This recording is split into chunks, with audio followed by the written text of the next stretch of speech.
this week's edition of The Time and Place.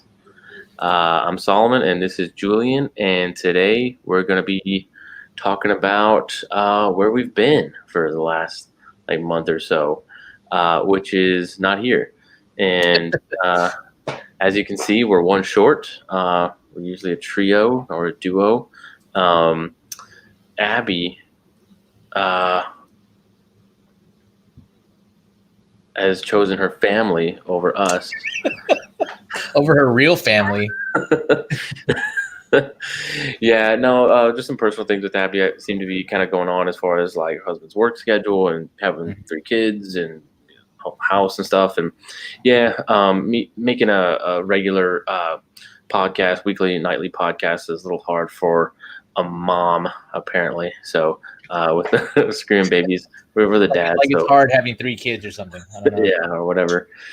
Yeah, so I'm sure she'll be on, in the future. We have her on again as well. But as far as like a permanent member going forward, it's just going to be us 2. So sorry. But like I said, she will be collaborating and involved in some capacity in the future. Right. But just for the regular podcast, it'll be Julian and I going forward. But yeah, so So she's got time to watch, but she hasn't got time to be on. See how it is. Oh yeah. So anyway, but yeah, she will be missed, but she'll be here. She's already here. She's not. Yeah, there you go. No worries. We're not rid of her. Text comments coming. Yeah, exactly. But yeah, so we just wanted to kind of. How long has it been? At least 2 months, I want to say. 2 months? I think it's been 2. Wow, really? Yeah, as far as July and August, I guess. Yeah, I think July, the whole month of July and the whole month of August. It doesn't feel that long, but it kind of does. Like, feels. I had to find all of this stuff when we were getting. I didn't know where anything was. I had to go dig through everything to find all the pieces to my setup. Yeah, I haven't been on Facebook in about that long. So like mid July ish, I got off. Yeah, and then like in August, I got off Instagram, and I've been off Twitter.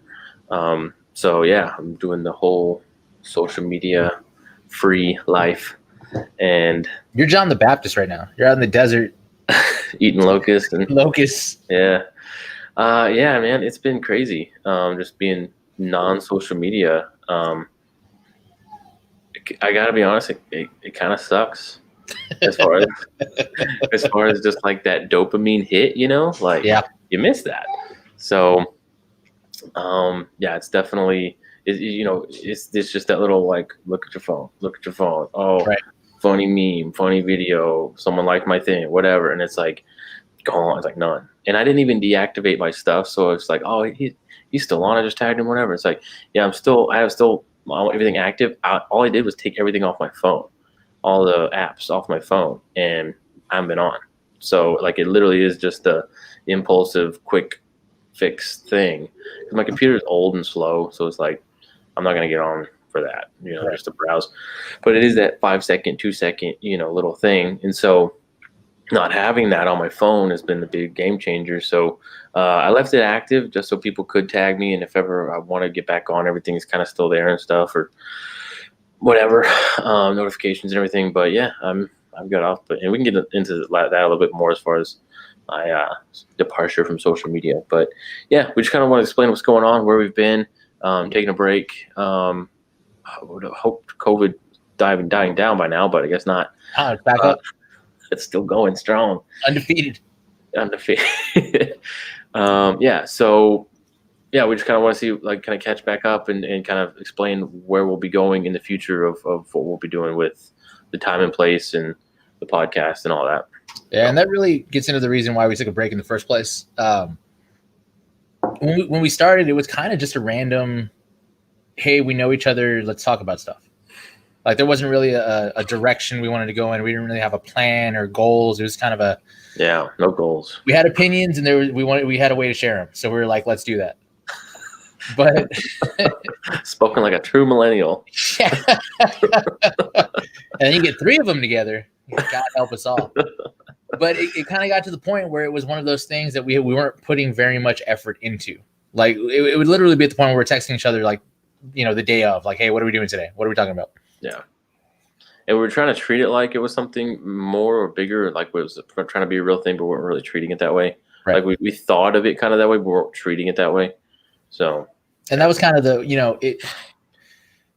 we didn't want to be cavalier in matters of theology and scripture, especially when we're talking to an audience, be it big or small, whatever it is. We want to be a little more thoughtful about that kind of thing. But we also didn't want to fall into the trap that, like, I see a lot of other social media Christian influencers or whatever fall into, where, they have an 8-part series on Bethel and why you shouldn't listen to their music, or 10 parts on this preacher and why he's not. But that's all anyone's talking about. But we didn't want to be that, like, just another voice saying the same thing over and over and over again. So we decided to take some time off, kind of assess what we want to do going forward, how much time we could actually commit, if we could commit, where we see this in a couple of years. And it came to some interesting stuff that we're super stoked on. And, hopefully you guys will be stoked on. I think it's going to be pretty cool. The biggest thing, just to start off with it, we decided, partially from Solomon's social media cleanse, he actually reads paper now. I've always read paper. But you're, like, for the longest time, you're staunchly anti digital reader, like Kindle, Nook. I've never read a Kindle, and I've never listened to an audio book. Audiobooks are terrible. I listened to one and it was not good, but I was all Kindle. That's all I buy books on. Yeah. But we were talking about the ephemeral nature of podcast, how it's hard to have anything that, like, because if we think about people that we like, say a James White or a Doug Wilson or a Jeff Durbin or a Scott Oliphant or any of those guys, they have hundreds of hours, if not thousands of hours of stuff on the internet, recorded, audio, video, any of that stuff. But what's hard about that is when you want to find a clip, trying to find it in all of that thousands of hours of data that's just out there. And we didn't want to be those people that are like, we're talking to somebody about a thing, and we talked about this in our podcast. Here's a link. Check out our podcast, or just look up this on Spotify and you'll find it. 9 times out of 10, they're not going to follow up on that. It's just like, how many times people send you a link that you don't click on, or you click on and you look at it for 2 seconds and they're like, I get the point. Yeah. TLDR, right? Yeah. So, TLDL. Too long to listen. Yeah. Didn't click. Yeah. So the big thing going forward, the new edition, we decided to do an actual print publication. So that's our next big project with this whole thing. And we're pretty jazzed about it. I still buy magazines. Solomon buys newspapers. He's archaic, but I read the Wall Street Journal every day. So yeah. Paper. Got ink on my hands. But we like the idea of having something permanent that we can put out into the world, right? Something, and not only that, but something that we have to think cautiously about, because we have to stand by it. Like, this is our word in print. This is what we believe, and we're giving it to you. And at any time, you can pull it up to reference it. So yeah, we want to put more thought into what we're saying. Yeah, it's kind of what I hope. Like a print, it's basically going to be a print magazine, or a zine. I still don't know like too much of the difference other than like self-published versus basically. Yeah. Okay. So, but like a self-published print magazine of articles, art, anything that we can write or create, or just anything that we want to put in there. And we're still kind of developing the idea of, as far as like form and content of what it's like totally going to be, of like different segments or different parts or whatever. And we're kind of hoping that'll build as it goes, but and have people collaborate and have people respond and interact and respond to, and then we'll print those letters in it old-fashioned style of like, because I don't know if anybody still reads magazines anymore, but like they'll have a magazine like a September issue, and then they'll in the front of it they'll have like a letters column or like a letters section where people are responding to what was in like either the previous month or the previous issue back, kind of calling back to a previous article. So readers' response, basically.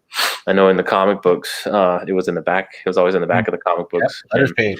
Letters page. And yeah, and that was cool because the artists and writers would actually respond to readers and stuff. And so before the internet and before that was like a big thrill to like, wow, they published my letter in Amazing Spider-Man. I can't believe it. Like, made you part of the magazine, made you part of the canon of the comic book or whatever. So it's kind of neat. But so in that way, as far as like an interactive thing and a collaborative, like if someone wants to write an article or someone wants to add a piece of artwork or photography or anything, they can, and we can coordinate that. But basically what we wanted to do was kind of have like a alternative to social media. Because as I've been off social media and just kind of studied a little bit more about how social media works in general and just like the internet, it's really information overload, and like kind of Julian was talking about as far as like hours and hours and just like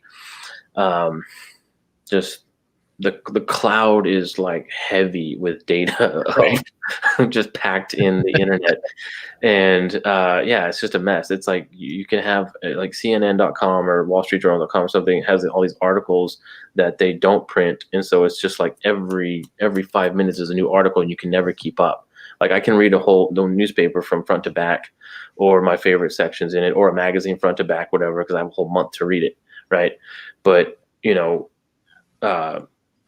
like runnersworld.com or theatlantic.com or timemagazine.com is going to have so many articles and so many things to go through. You just like, at least for me, it's like there's so much, I'm not going to read any of it because it's like I don't know which ones to like. What's the best article? What's the front, what's the most timely? What's the latest one that come out? Because you wait 5 seconds and a new one's out, and the previous one is just completely obsolete. So it's like this merry-go-round that is just, it's just insane. And like, Facebook is just a never-ending fall into the abyss, just keeps scrolling up, and it just keeps going forever. But with something with print, it's kind of fixed and like frozen in place and frozen in time. And that's where we come up with the name Timestamp. Timestamp magazine, because it's kind of like time and place, but also like a timestamp. Like, let's just take a photograph of what's going on right now and talk about that. Let's just hang on, just get off the merry-go-round for a second, spend some time here. And that's why I like reading books, because it's like, it's not going to take me 5 seconds to read it. It's going to take time to go through it and unpack it and go and read it. And it forces you to slow down, I guess, and that's kind of the feeling I'm getting with all this, is like, let's slow down a little bit and like actually take time to think about something before we just form an opinion about it or retweet it or share it or like it or ignore it entirely, And so, yeah, just, I guess that kind of effort behind this is just to kind of have something tangible in your hand, something that we've created, rather than just like bits on a screen that are just going to disappear in 5 seconds as it goes away, but just something that we can actually freeze in time, have like, here it is, I did this, and it's here forever now, right? And it's weird. It's weird we say like digital information and digital content is eternal, and it's like it's going to be there forever. It's the best way to preserve something, but it's like there's so much of it, it becomes worthless. It becomes like another, 0 and 1, But like an actual, if a book on your shelf, you're going to take that when you move, you're going to unpack that. It seems more permanent. It's not going to change in 5 seconds. That book or that magazine that's on your desk is not going to change. Like if I read my newspaper, I read an article or two and I put it down and I go do something else, whatever, and I come back to it. It's the same articles. It's the same newspaper. It's the same edition. It's the same issue. It didn't change. I'm not 20 stories behind already, as if I were to go to like WallStreetJournal.com, right? Where it's just like, okay, now something new. And so do I bother finishing that other article or whatever? So that's kind of the feeling behind it, of just kind of slowing down, taking time to really reflect on things, think about them, write about them, and put them out there as like intentionally an alternative to the fast-paced social media.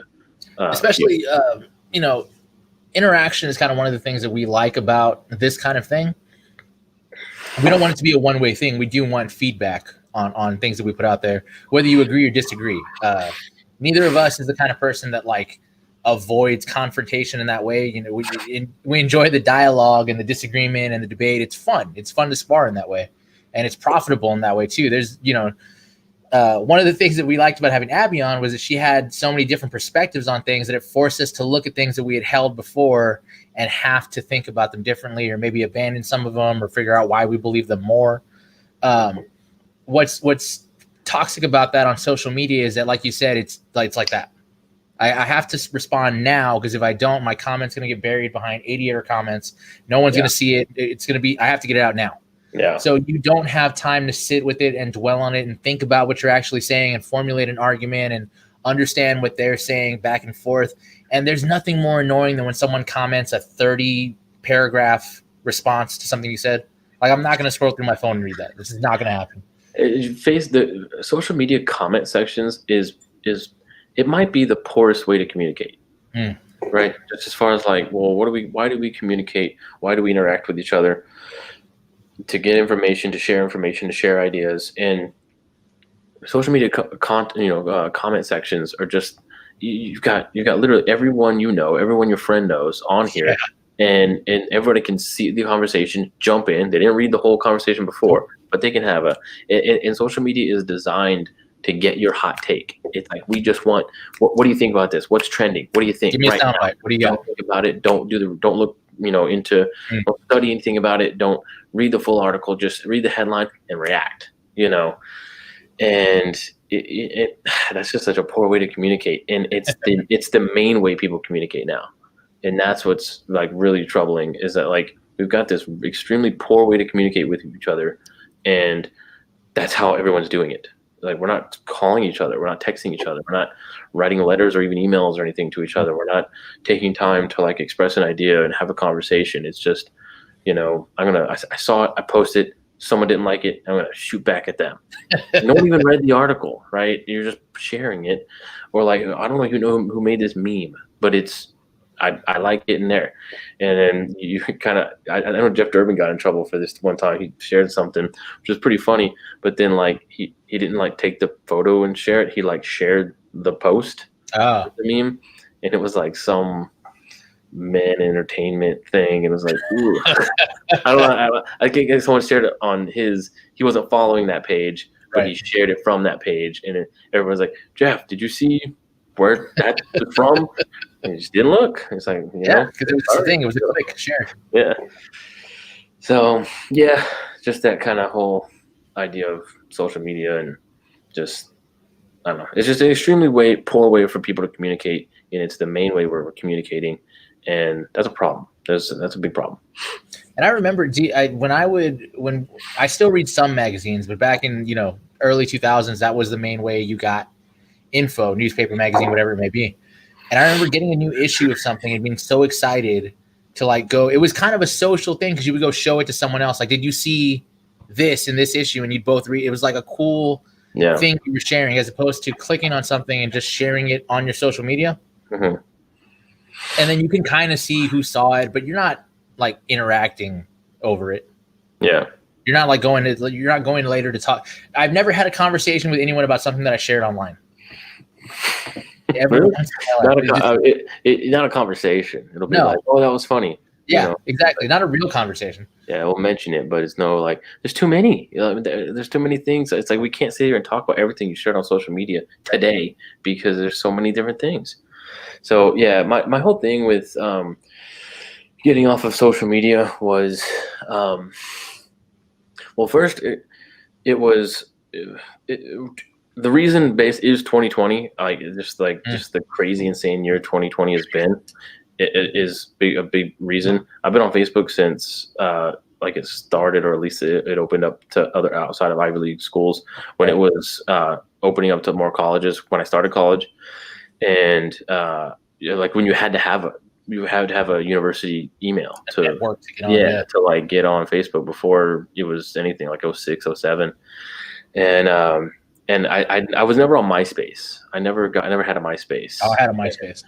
I never had a MySpace because it just looked like a mess. It was because it was like the picture on the background and then like text over the image, and I was like, the little song graphics in the background. Yeah, the song would blare as soon as you clicked on. I was like, oh, what is this? It was just looked like inside of a middle school girl's. That's exactly what it was. Binder. It was just like, ugh, like it was just too too much. So I never had a MySpace, and if I had a phone or like a smartphone, I probably would have had MySpace. But yeah, so I've been on Facebook since like forever, and then got Twitter like in 2011 or 2012 or whatever. I met Lauren. She helped me get a Twitter. You sound like you're 50 years old when she met you. She helped me get set up on the Twitter. She did. I didn't have it, and she was on it. But it was cool because it was because of Twitter and it's because of Lauren helping me on Twitter that I got to meet Matt Thiessen from Reliant K, because we were at Warped Tour and she was following his tweets and she's like, "Oh, he's over here. Let's go see him." And like we actually got to like 10 minutes alone with him just to talk to him before the crowd or whatever. I was like, wow, this is pretty cool. So it's a good way to stalk celebrities and find them. So that's it's cool. And then Instagram, I don't know when I got Instagram. Anyway, so I just kind of slowly built this like social media. And for me, like a lot of the social media, like the dangers of social media, the typical dangers of social media, as far as like the narcissism and like I'm posting something and how many likes do I get? And I get a high off those likes and those comments and those shares, whatever. I didn't post a whole lot. For me, it was more like a veg out, see everybody else's stuff. And it's just kind of like channel surfing. Like I'm just vegging out entertainment, 2-second, work, 2-second, and there's those little things.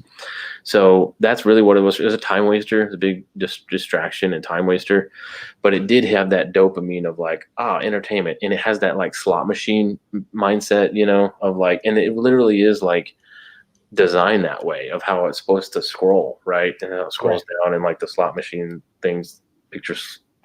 It's the same when you pull that lever on a slot machine, that high, that the gambling addicts get is what the social media is going for, right? So it just is learning about all those things too. It was really weird. And yeah, man, just like the effect, the larger effect it has on society and other people, as far as like self-esteem and comparing yourself to others and just kind of constantly seeing what everybody else is doing or what they say they're doing.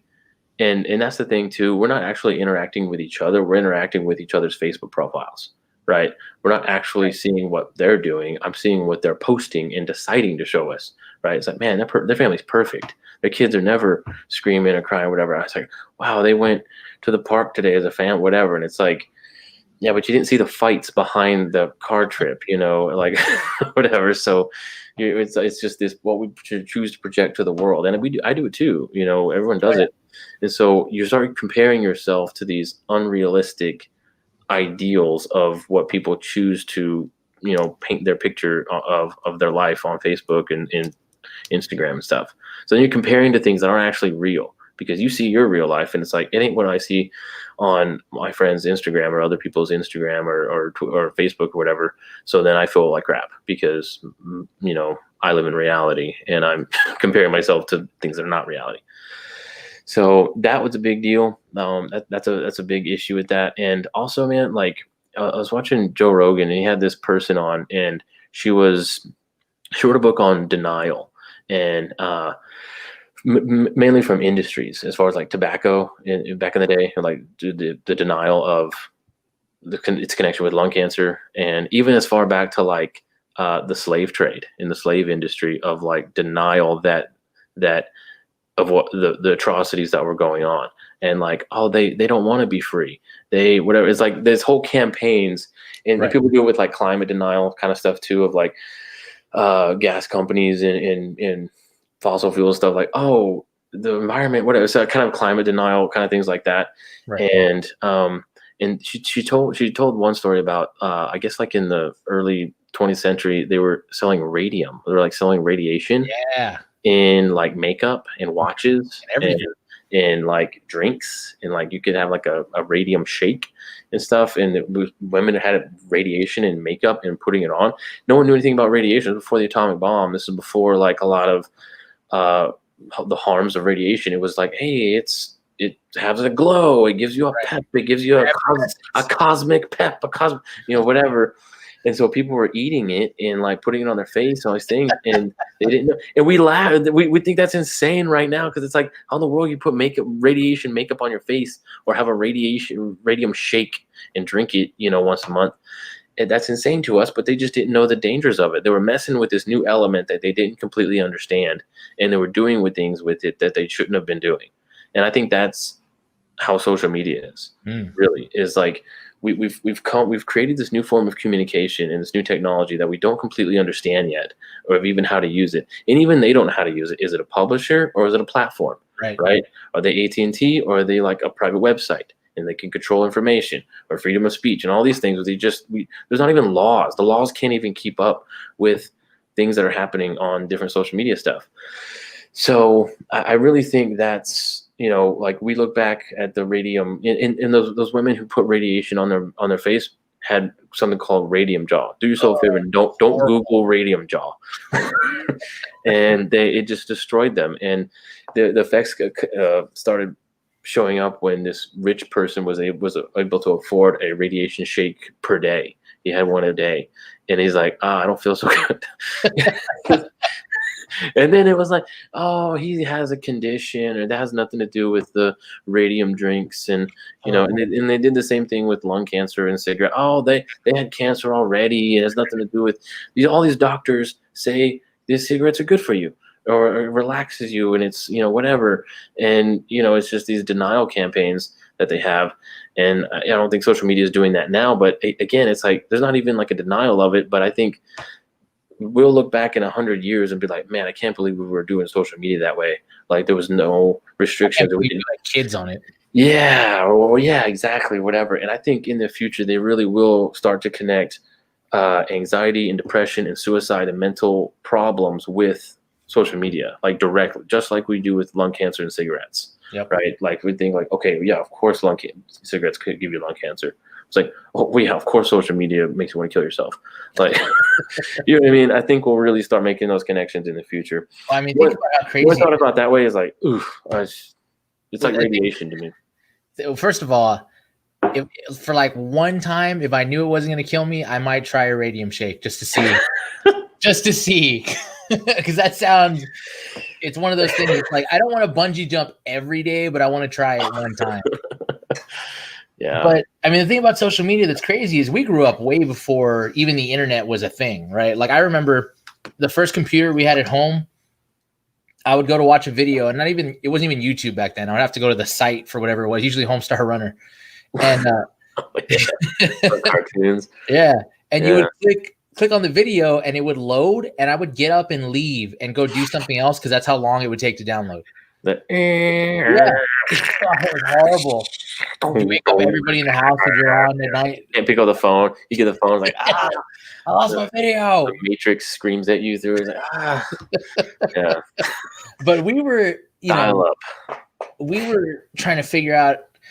I can't imagine trying to go through your awkward teenage years, trying to figure out who you are, what you're into, just experimenting with things and figuring out and having that all public for everybody to see and criticize and talk. And people are brutal, like no sympathy for anybody, whatever age they are, just pouring in on them. Because it's not real. Yeah. It's like, this isn't me saying this. This is my Facebook profile anime picture. And I'm not talking about a person. I'm talking about something I saw on the screen. It's not a real person. You would never say that to them if they were in front of you. Yeah. Your screen's removed. Yeah, I'm not talking to her. I'm talking to Radium Girl 87. Right? This is not real, so there's that detachment of reality, because people would not say these things to their face. No, absolutely. Right? We say that the worst things on social media are on the internet, and that we would never we talk how we would never talk to each other. And we're so lonely on social media because our brains literally weren't designed to have community this way, right? We're looking at our brains are designed by God to have communion and community with each other, with nonverbal communication, with tone of voice, with pace of voice, with all these things that registers to our brains as community. This little bit thing that's not community. We see it, and we see 100 of them. We're like, wow, I have friends, and I'm online, and I'm communicating. Why does my brain feel so lonely? And why do I feel like I haven't, especially with COVID, we're not seeing each other. In social media is a main way of doing that. A comment, a like, a heart, that our brain isn't registering these little pictures and emojis as community. with each other, right? This is and even this is limited, but this is more face-to-face, in person. That's how we're designed to experience community. And so we have these social media things, and it's tricking us thinking we are in community, but we're actually not. So it's really weird, man. Like, we're messing with this thing. It's like drugs. It's like social media is doing everything for our brain with the dopamine and like what we think we're doing, but it's not real. It's not it's not the substance of what those little like exciting triggers are supposed to actually be, right? And it's like drugs. It's like those chemicals are real. They're triggering real things in your brain, but it's on such a scale that we're not supposed to be experiencing it on, right? Like heroin hits that dopamine, right, the same way the interaction of the person might, but it's just like cranked up, and it's just like, whoa, these substances and chemicals, we're messing with this stuff, and our bodies were not designed to intake it that way.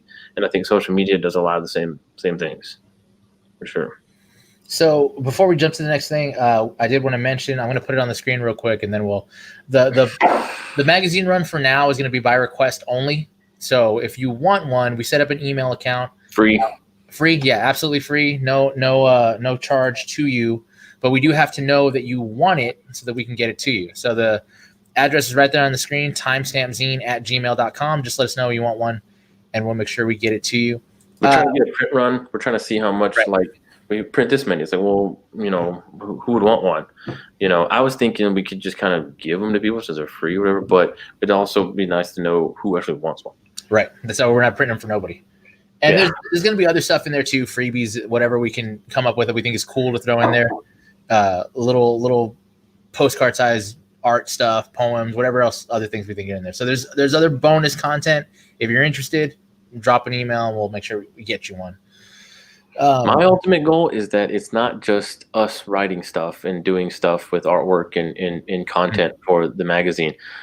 What my goal is to actually, I hope to not write on it and to not be, just be more like an editor background, position, and maybe have a team of writers and artists and photographers and things contributing to this that will go out to whoever. Unpaid, of course, but you don't get paid for social media either, So and we'll spend all day on that. So. And it's like, hey, you're gonna do something about that or whatever, and like talk about things on social media, or like, comment on something that you saw, the 30 paragraph comment thing. It's like, hey, write to us instead. Organize that thought, think it through, grow it, shrink it, clean it up, polish it, and we'll publish it, about culture, about something you saw, about a review of something or whatever. And that's kind of what we want to make this, is like a real more thought out thing but interactive and collaborative with a lot of other people. Yeah. And if you've never done something, like you have an inclination, like, oh, I'd like to publish a poem, but I've never done that before, feel free to send it anyway. And we'll maybe, work with you a little bit, like, hey, clean up this piece here, maybe change this here. Like we said, collaboration is key. That's one thing that Christianity is kind of lacking today, is like community and collaboration, that we want to be able to have that kind of personally, for me, especially, it depresses me that I don't know other Christian artists that are doing anything. Like, I'm sure they're there, but I don't know them and I don't know how to get in touch with them. So if you guys are interested, again, the email is there. If for receiving one or for trying to get into it, we're pretty open to it. We haven't really discussed what kind of theological distinctives are in. I know I've talked to 2 people already about writing 2 opposing view articles on the same subject. So just because you disagree with us doesn't necessarily mean that we'll just write it off as not being in there. It could just be an opposing opinion, which we're happy to print, because I think it's important to know what you believe, but also what you don't believe and what the other side believes. You should be aware of all the arguments on the table. So yeah, this is definitely want this to be like a marketplace of ideas, right. and promoting your ideas and hearing people out is kind of the goal, because that's, again, something social media I think is really bad about, especially YouTube and like Twitter and stuff. As far as Joe Rogan talks about this a lot, as far as like, let the crazy people talk. Someone's out here saying the earth is hollow and filled with aliens. and stuff. It's like, oh no, we can't have him say that because people might think it's true. It's like, okay, so remove him, ban him, censor him, take that person off, and do that. Well, it's like, well, hang on, let him say that, but then let's approach that with arguments of why that's not true. You know, this is how we know the Earth isn't hollow and filled with aliens. So because whatever, so like let's both those sides talk instead of just being afraid someone's going to believe a bad idea. Let's come up with a better idea or a rebuttal, better rebuttals to those things, and that's a much more productive way. Yeah, and that's one of the things too going forward. One of the reasons that we kind of like this idea and other ideas like this is kind of because we're still in the state we're in 2020. So we had talked about months ago, hoping that by Halloween, things would be back to normal, right? Like the whole thing was, at first it was 15 days. That's all we needed, 2 weeks. Remember, to stop the spread. 2 weeks, stop the curve. I was like, okay, we'll do 2 weeks. 2 weeks, I'll give you 2 weeks. Yeah. And then it was a month, and then it was 2 months, and then it was indefinite. And now and then George Floyd was murdered. And, like, oh. And everything went crazy. But so, you know, we're not secretive about the fact that we're both postmillennial, right? And at first it was kind of confusing to see everything falling apart around us. But what I think and what I've noticed with this going forward is that it's kind of forced us to do things that we should have been doing in the first place that we hadn't been doing. Kind of in the same way that you won't look for a better job until your job that you have now is in danger. We're all kind of in that spot right now. Like, we hadn't really thought about education until education started falling apart around us.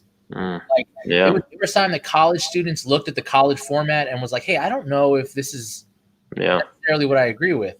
Or the first time that parents had to have an interest in their children's education in any real way besides dropping them off and picking them up. Yeah. Like, this is the first time that you've been forced into a spot where you have to actually care about what's going on around you. Before, especially here, like, our mayor, I'm ready to box at any moment. Whenever I see him, we're just going at it. But he's always been this person, right? Yeah. Like, he was always an authoritarian liberal. I just didn't know that because no situation came up to where that would be apparent. As far as I knew, he was just some guy. But now it's kind of shown, oh, look, here it is. Everything. This is the kind of person he is in these kind of situations. So now I care. He's like, well, I can't give that person the keys to the car. They're clearly unhinged. So wait a second, all this stuff affects me? Yeah, exactly. This is affecting me now. Yeah. I know that was weird, like in the 2008 recession and stuff, like the housing market crash and everybody lost all their retirement and stuff, and I don't have a house or retirement at that point. So I was like, you know, those 9/11, like, okay, well, that's terrible, but like personally, I didn't see it was a blip. You know, I know it's history, but it's like I can't even feel that personally. But it's funny, the first time like a national crisis affected me personally was when my comic book store was closed because of the recession.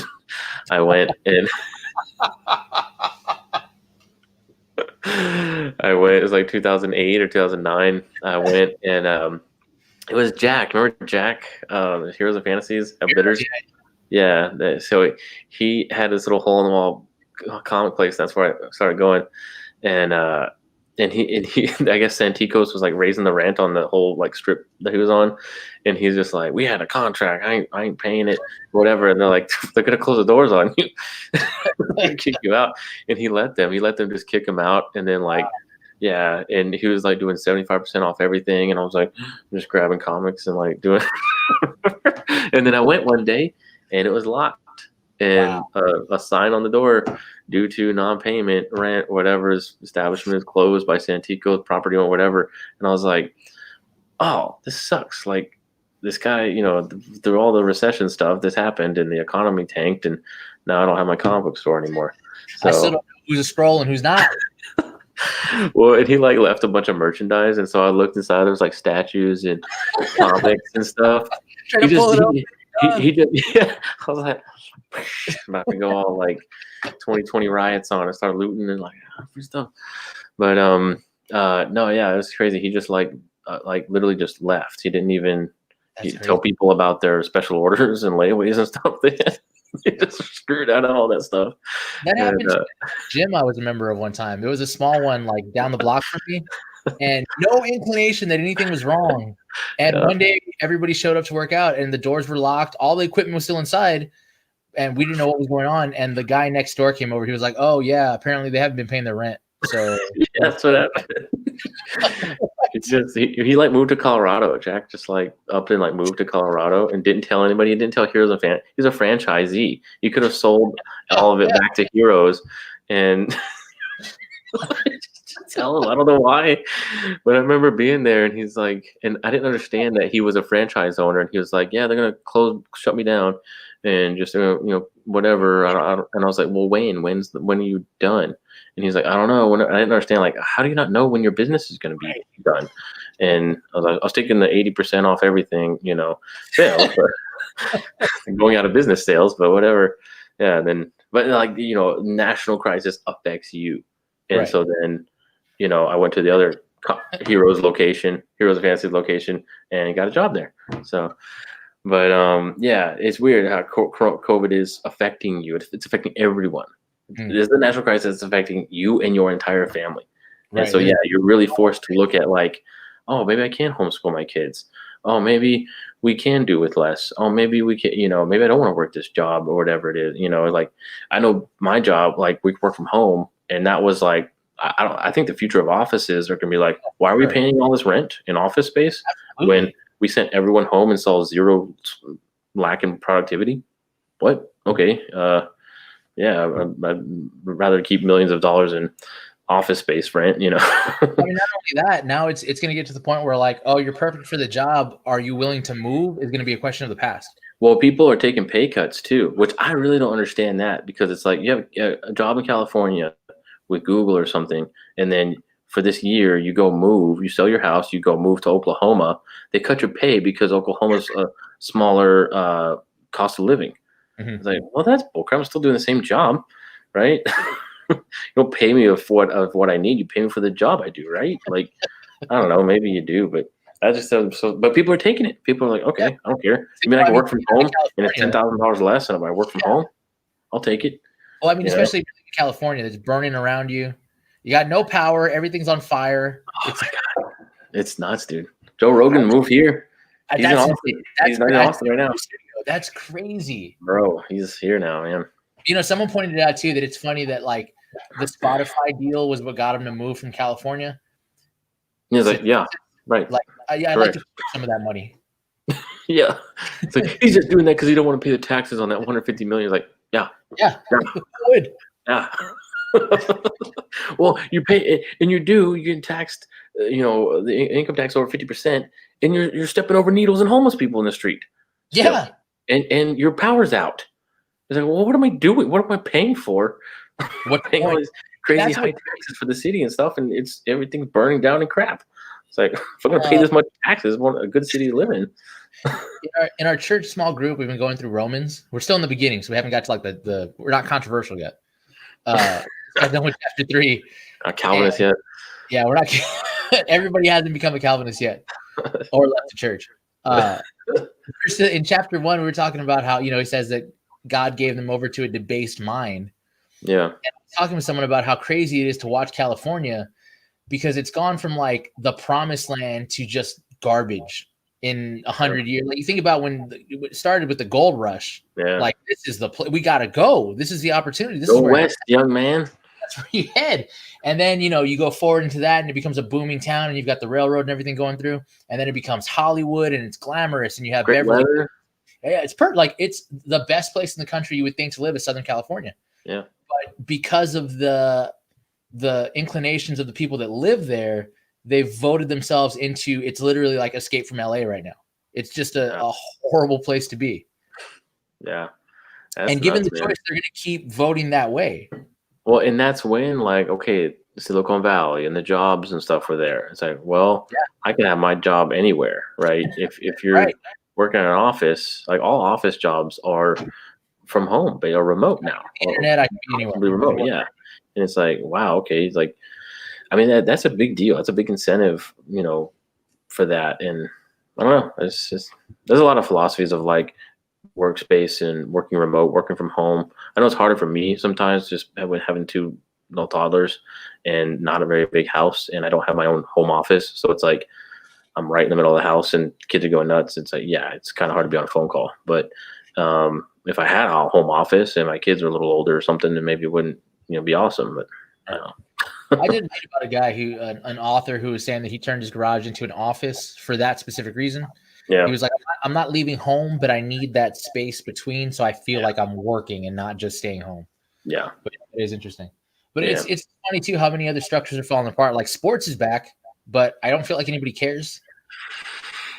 Sports aren't back, dude. Like, it's like, if is anybody really taking these like games seriously? But, I mean, it's like if you win the World Series in Corona, it's like, okay, you won the half season World Series. All right. It's gonna have an asterisk. That little asterisk is on everything now. There's a good article about that in the Wall Street Journal. Like, this asterisk, this is the year of the asterisk. Everything's gonna have an asterisk by it, because it's like, especially sports. It's like, oh, he had the best record that season. Like, well, he only played 60 games. It started the NBA with like, all right, who are the 6 best right now? Okay, you guys are playing. Everybody else go home. Well, it was crazy. They stopped it in the middle of a game. They were playing, and I think it was like Orlando Magic or somebody, in the Bucks or something, and they were playing, and they were like, "You're the last game of the year, bro."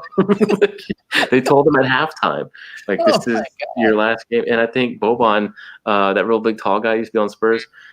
He was like having his best game of his career. he was like rocking it, and he's like, "This is the best game," like, whatever. And it was like, "This might be your last game you play this year." And it was like, whoa, okay, that's weird. That's nuts, dude. But it is, I mean, I feel like I feel like nobody cared if they had come back full force, and like, we're starting the season right now, all the teams are back in. I still feel like nobody would. I feel like there's bigger things going on right now. The fan noise is the weirdest part for me, because you have the announcers, and when you're watching sports, it's like something happens and the crowd goes wild, right? And it's like, oh, whatever, and like, or some, they call a ball a strike, oh, and like, hear people cursing and stuff, and like, everybody gets crazy. And then, like, I was watching basketball tonight, and it's loud and stuff, and it's double overtime with the Raptors and the Celtics, and it's like, whoa, holy crap! And it just keeps getting tied. It was neck and neck the whole time, and in the crowd, the noise, it's like, man, that's so weird. You could just tell it's like a fake energy. It's like a fake canned. And then the announcers are talking about like, oh, and he makes the 3, and they would, I don't know if they like turn it up or something, and like the crowd noise, and I don't know how they're controlling that, but there was kind of reactions, but then the sound would cut out of the crowd, and it was like, and so the announcers are like speaking loud over the crowd, right? And then the crowd goes out, the sound goes off, and then but the announcers are still going, and so they're like yelling. It's in the middle of the sentence. It's exactly what it feels like. It's like you're talking to your friend at a loud place, and the music stops. You're like, ah. Yeah, that's exactly what it was. It's so awkward. It's so weird. So weird, dude. But I feel like this is fertile ground for anybody who's post-millennial, because like, you look around and everything's falling apart, everything's burning, and you're like, I'm in on the ground floor. Everybody's starting over at 0.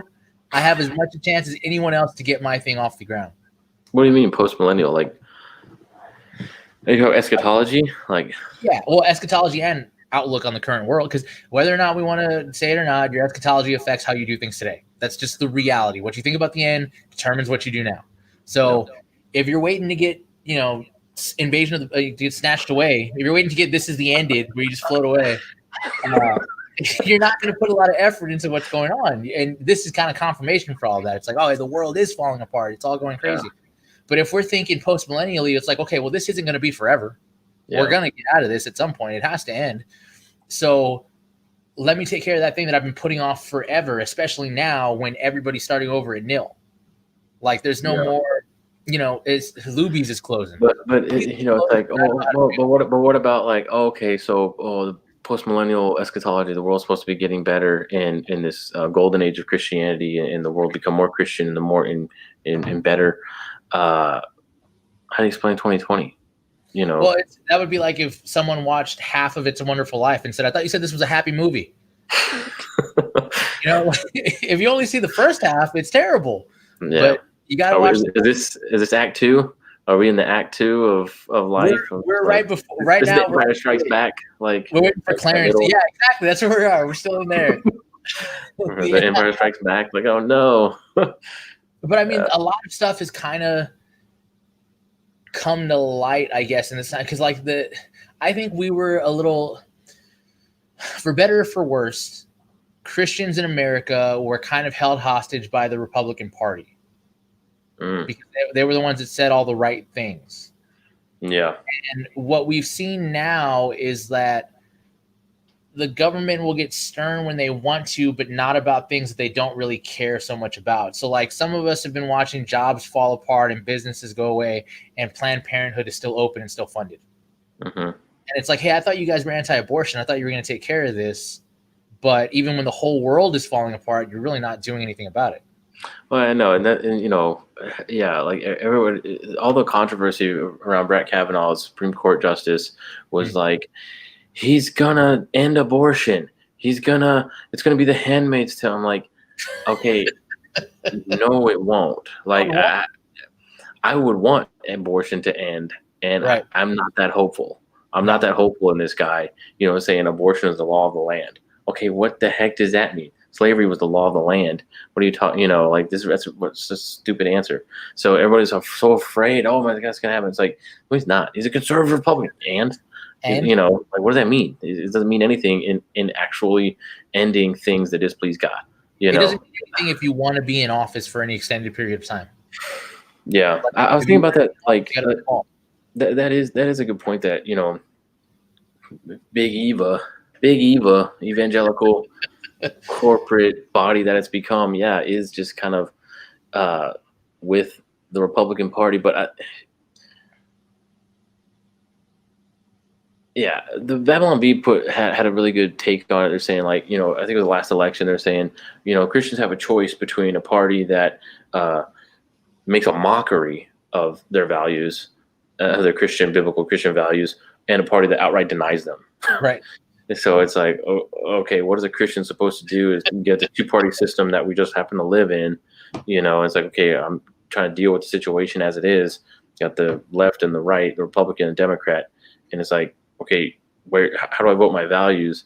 You know, these people say they're gonna do these things that I think are important for, you know, the life of babies, but it's like, but they don't, and it's like, well, nothing changes, nothing happens. But then it's like, do I want to choose the party that's like, no, like, go yay abortion, shout your abortion? It's like, do I want to go to the party that says we're going to end abortion but never does, or do I want the party that says shout your abortion? Like, well, I mean, that's my choices. Do you want to hang out with the guy who everybody knows is having an affair, or the one who keeps it quiet?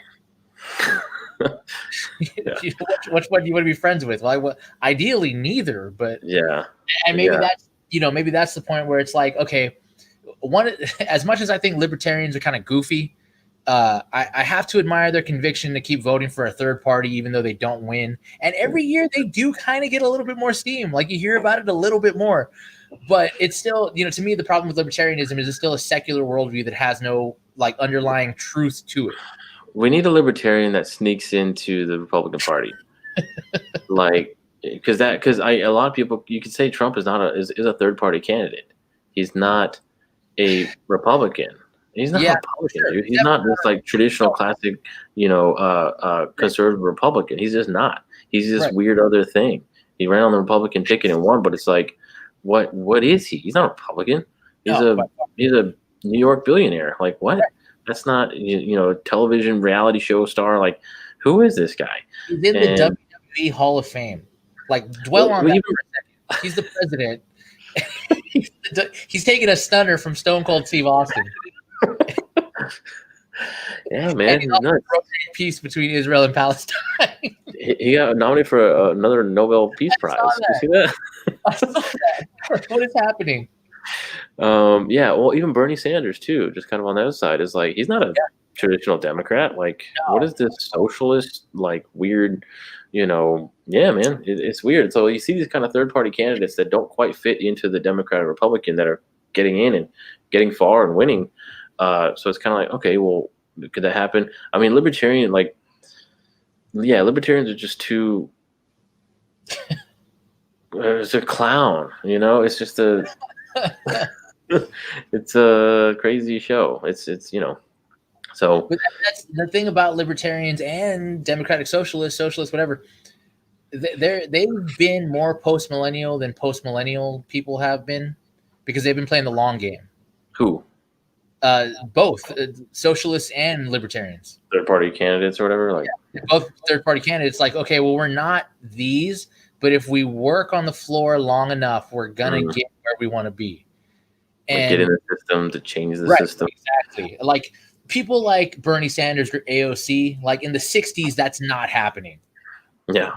Okay, well, we'll buy our time. Eventually, we're going to get to where we need to be as long as we keep putting in the work. Yeah.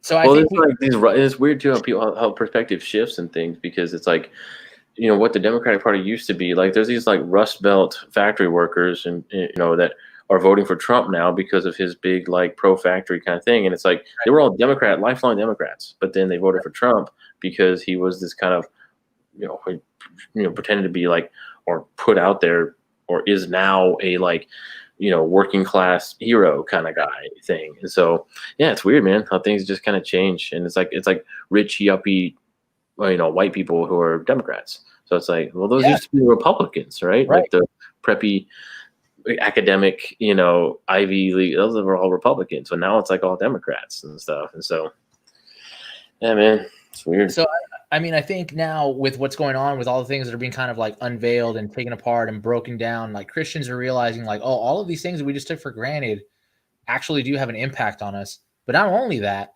we actually have an impact on them, or we should and we can. Yeah. Like, especially the funny one to follow right now is the Mulan thing, because it's such a clown. Like, more stuff to come out about it. It's such a clown show.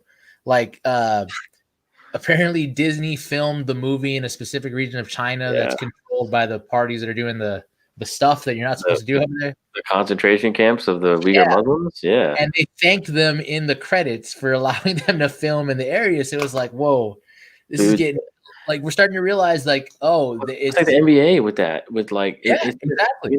We're held hostage by the mass population and tickets and stuff and eyeballs and seats and butts in theater seats that pay for these $billion movies. Right. It's a mass market, if for basketball, for movies, for whatever, and they'll act. That's why there's an Asian character like in every new movie, right? And they'll actually like cut out the lesbian kiss in the Star Wars movie. Yes, for the overseas markets. For them. And it's like, okay. Do you remember LGBTQ affirming, except for we want to sell tickets in this country? You're gonna cut that right out. When Tilda Swinton was announced to play the Ancient One? Yeah, whitewashing. In America it was like, oh, that's whitewashing. But I read somewhere that they were saying that was a strategic move by Disney and Marvel, because the Ancient One is from Tibet, and in China they don't like to talk about that. So they're like, okay, we'll just change that. No big deal. Yeah. Like, we'll take the backlash in America because we want that Chinese money. Yeah, well, that was one of the things, like the basketball players, they can put Black Lives Matter or like freedom or equality, right? You can buy jerseys too. You can go on and buy jerseys and make and write. You can write something, a customized, political slogan or whatever. But there's things you can't write. Right. So you couldn't write Free Tibet. So people try to go on there and like write stuff, and like you can't write Free Tibet. You can't even buy it. Write. You can't. It wouldn't take it when you try to put it in. Wow. It wouldn't. There were like a lot of, or like Blue Lives Matter. Like it wouldn't take it. And so I was like, what? That's super weird. So yeah, but I guess it is really funny to see freedom and equality and peace fighting each other on the basketball court. They throwing fist fights and like. I wanted you to like hard foul somebody with a peace jersey. They are. They're like getting each other's face and like punching each other. It's like freedom, peace, like literally on the back of their shirts. Like, oh, that's awesome. It's like, maybe don't do that when you have brotherhood written on your back of your shirt. I think it's been kind of entertaining and kind of a weird, like, jokery way to kind of see how things do. Like Disney scrambling to try to figure out how they're going to make money off of this $1 billion movie that can't go to theaters. Yeah, man, I know. They've already put it on Disney Plus, but you got to pay like $30 to watch it. $30. That's absurd. I'm already paid for Disney Plus. I'm not gonna pay another thing to watch it. Like, I didn't pay for Disney Plus. Like, I didn't care that much. We pay for Disney Plus, and they put it on there, and it's like, well, I don't want to pay. Like, I'm not gonna pay that. I'll go to the movie, but I can't go to the movie. So, but it's this is supposed to be better. It's supposed to be the better financial option than going to the movies, staying at home and watching this, whatever. Like, watch amazing movies you want for $10 a month. And it's like, no, I'm still gonna pay $30 for a movie. No. It's like, this is gonna be on Disney Plus in a few months, right? Okay, I'll stay with it. Maybe it's not. I don't know. No, I gotta plug in my computer. My computer's dying. Hang on. But it's crazy to watch the scramble of like people starting to finally make decisions about things that they didn't have to before. In things like sports, and things like Disney, and things like where you want to spend your money, what social media you want to use, how you want to, things that we didn't think about before because everything was kind of bland and vanilla and level. Now it's like, no, let me jump on.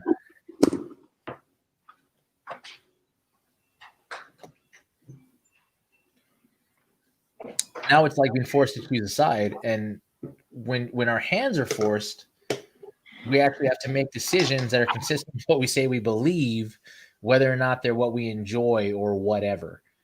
And postmillennially, I think that's awesome because now it's like, okay, now it's kind of a real thing. And now it's like, okay, what are we going to do going forward? I think only postmillennialism has a consistent way to answer that question that everybody has to deal with, because we are going to go forward regardless of what you believe. Like, the world's not ending tomorrow. Jump on here.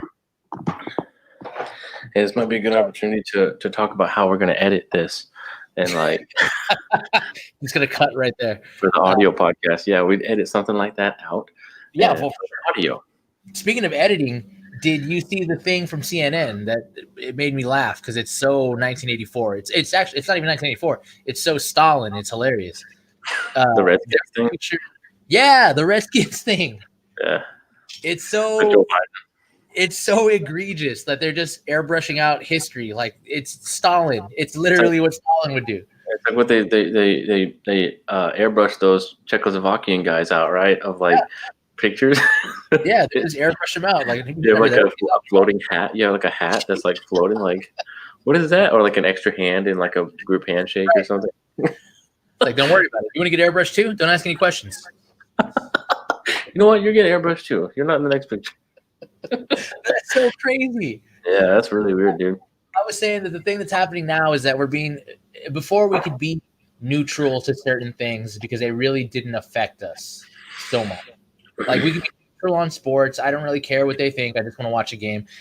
There was a time in my life where I never heard Greg Popovich's opinion on anything, and it was a great time. And now I know what he thinks about everything. Yeah. I don't. Sports were that kind of neutral ground where it's like, look, we all disagree, but let's just get together. They used to stop wars for the Olympics, like in ancient Greece. Like, two countries would be going at war with each other and have the Olympics. So, okay, we're all done. Hang on, we're gonna have the Olympics, and we'll go back to war. Like, that's crazy. Now we don't have that anymore. Now it's everybody's picking a side. Like, and I kind of love that in a way because it really is like put up or shut up time. Yeah, I mean. Yeah, man, it's just weird. Like, so what does this mean though? Like, we're not have any sports anymore? Like, I don't want that. You know what I mean? Right. Like, right. Yeah. But I've never been able to like turn my TV off because they kneeled for the national anthem or something. Because it's like, I don't care. Like, what? I mean, I don't know. That's him. Like, Right. These people are beating their girlfriends and on drugs. Like, you know what I mean? And I'm gonna off because this guy kneeled for the national anthem. Like, come on. So, and even like, watching basketball, Black Lives Matter, everything. And, it's like, okay, whatever. Like, I don't know. I don't think, I guess I feel like just turning my TV off is not going to do anything, but maybe it will, I guess. I mean, one person, no, but enough people, yes. But that's the problem, is that most of us, in the same way with third party voting, is like, well, I don't want to waste my vote. Well, yeah, if one person does it, it's a waste. If like a million people do it, then it's an impact. Yeah, but that's a waste. Well, it's like I only have every 4 years I have a certain amount of presidential votes that I have. It's like I'm gonna throw them away every time. You know what I mean? Like, right. But I mean, that's the opinion that keeps us voting for that. That's the opinion that gets you to Donald Trump. Or just improve your party. Like, don't abandon it. Like, it's the whole thing of like, love it or leave it. It's like, or how about change it? You know, like, if you don't love America, leave it. Well, no. How about you stay and vote and but that's okay. But that's people and do things. That's what I'm saying. That's the flip side of this. Is that now, like, before, it didn't bother me really who the mayor was, because it really didn't do anything to my life, right? Even though it's the mayor, even though it's local, I don't know him. I don't really know what he stands for, whatever. Now I do, and now I'm thinking, okay, well, this turkey can't be the mayor next time. When the election comes up, now I have an incentive to go actually vote in a way that affects me.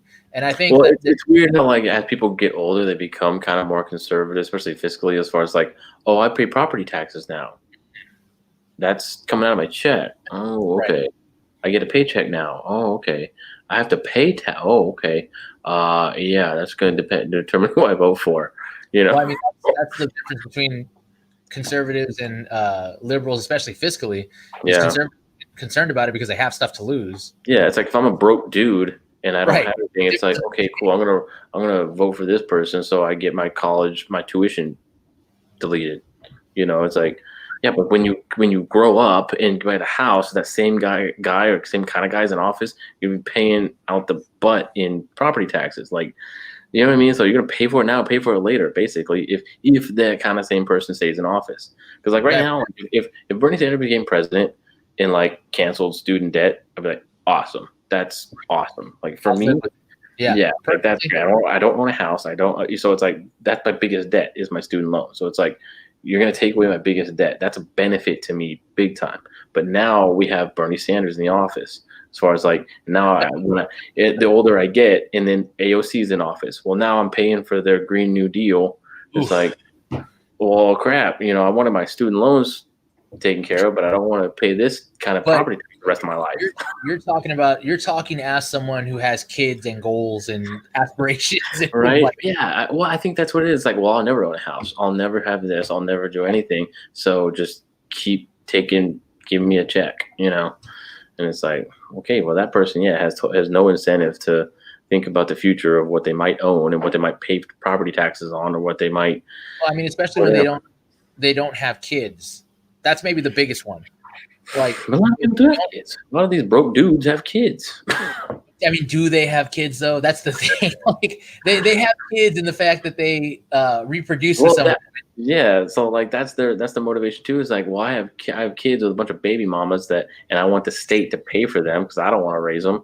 So I'm going to keep voting for this. That's going to keep paying for these welfare states kind of things, and I don't ever have to take responsibility for my own family or whatever. So, yeah, man. But I think that's the difference. That's where I've been listening to a lot of cross politic lately, and they're all the Moscow, Idaho guys. And it's Toby Sumter, who I think is great, Gabe Wrench, and I can't remember the other guy's name because they always call him Chocolate Knox. I love him. He's great. But they always end their show with like, if you're single, get married. If you're married, have kids. And they're Presbyterian, so if you have kids, baptize them. Whatever. We'll talk about that later.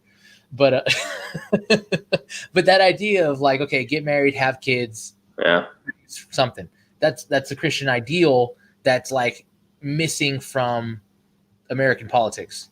Yeah, it's a perpetuation of adolescence. It's just this put off that responsibility as long as possible. It's game over. It's it's just like a selfish mentality of just like, well, I want to do everything I want to do all the time, and now I have to sacrifice and be responsible for other people. I don't do that. So that's what's weird. See, that's what gets me too. Like, because for a long time it was like, well, kids need to learn how to lose because when they face the real world, they're not Right. going to be handed. They're not going to be handed things. They're not going to get a participation trophy. They're not going to get whatever. So they need to learn to lose. They need to learn to win. They need to have ambition. They need to whatever. Because when they get into the real world, when they grow up, right, they're going to get hit with reality. Well, now we have all those kids growing up and voting and trying to change reality where everybody does get a trophy. It's like, what if those kids grew up and started voting and voted like, oh, everybody just gets income. Everybody just doesn't lose. There's no losers. It's like, that's not, we keep saying the real world's going to hit them. The real world's going to hit them. Well, now they're trying to change what the real world is of like, there's no losers, but that's a unattainable utopia. And it's like, that's, but they're trying to change it. It's no longer just facing reality. It's like, I got to change reality.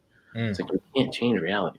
That's not. But I mean, if you're not a you Christian, get Chaz, you get Chop when you try to. You get Portland when you try to do that. All those kids live in Portland right now, and it's burning to the ground.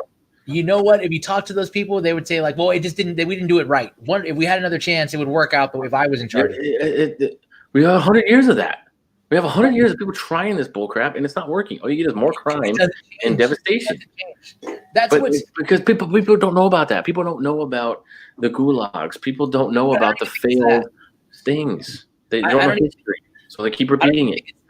I don't even think it's that, because we're in Romans now. We had been in Colossians, and we were talking about in the church group how it's so relatable to today because things don't change, and it's not for ignorance; it's for human nature.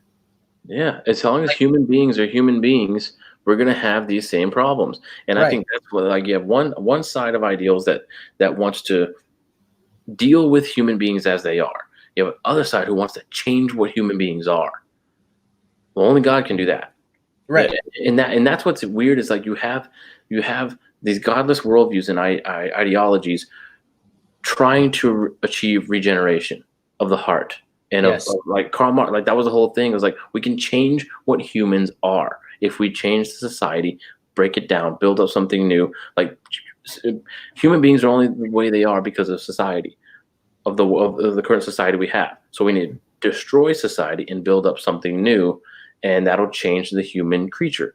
It's like the society's made of human creatures. You know, like I never understood that. Like people are born good, but then they're infected and distorted by their environment and society of other human beings. So it's like, who was the first bad person? If everybody's born inherently good and it's society that corrupts them, this society full of other human beings, someone has to be born bad to start influencing society or something. Like, I don't understand that. If a person inherently good is born into a society of other human beings who apparently were born good, how are they disrupted by that society? The truth is, people aren't born good. Right, but the problem can't be me. The problem has to be something else. There's no way I'm the problem. Yeah, but you're a human being, so it's like I'm going to blame other human beings for the way I am as a human being. But it's like, that's what human beings are.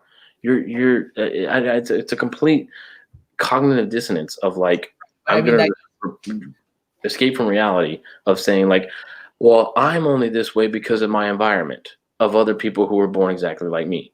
But I mean, where does that go to? That goes back to the garden. Like, Adam, what did you do? Well, the woman you gave me, it wasn't my fault. It was this woman you put here. She's the reason I fell. And then the woman, what did you do? It wasn't that the snake is the one. I didn't do this. My fault. Like, that's just the human nature to pass the buck to whoever's closest and say, it's not me. I'm not the problem. It's everybody else around me. But again, it's like that's sin. Like, I mean, it's just a lie and a denial of reality to say that people are born inherently good. Yes. It's like, no, they're not. Like, in a society that corrupts them. A society full of people who are inherently born good. It doesn't make sense. It doesn't make any sense. But it doesn't have to. That's the thing about a non-biblical worldview. It doesn't have to make sense. It just has to be convenient. As long as I'm not the problem, that's all I need. Yeah. That's the only thing that matters. And that's what's David Bahnsen was on their show today.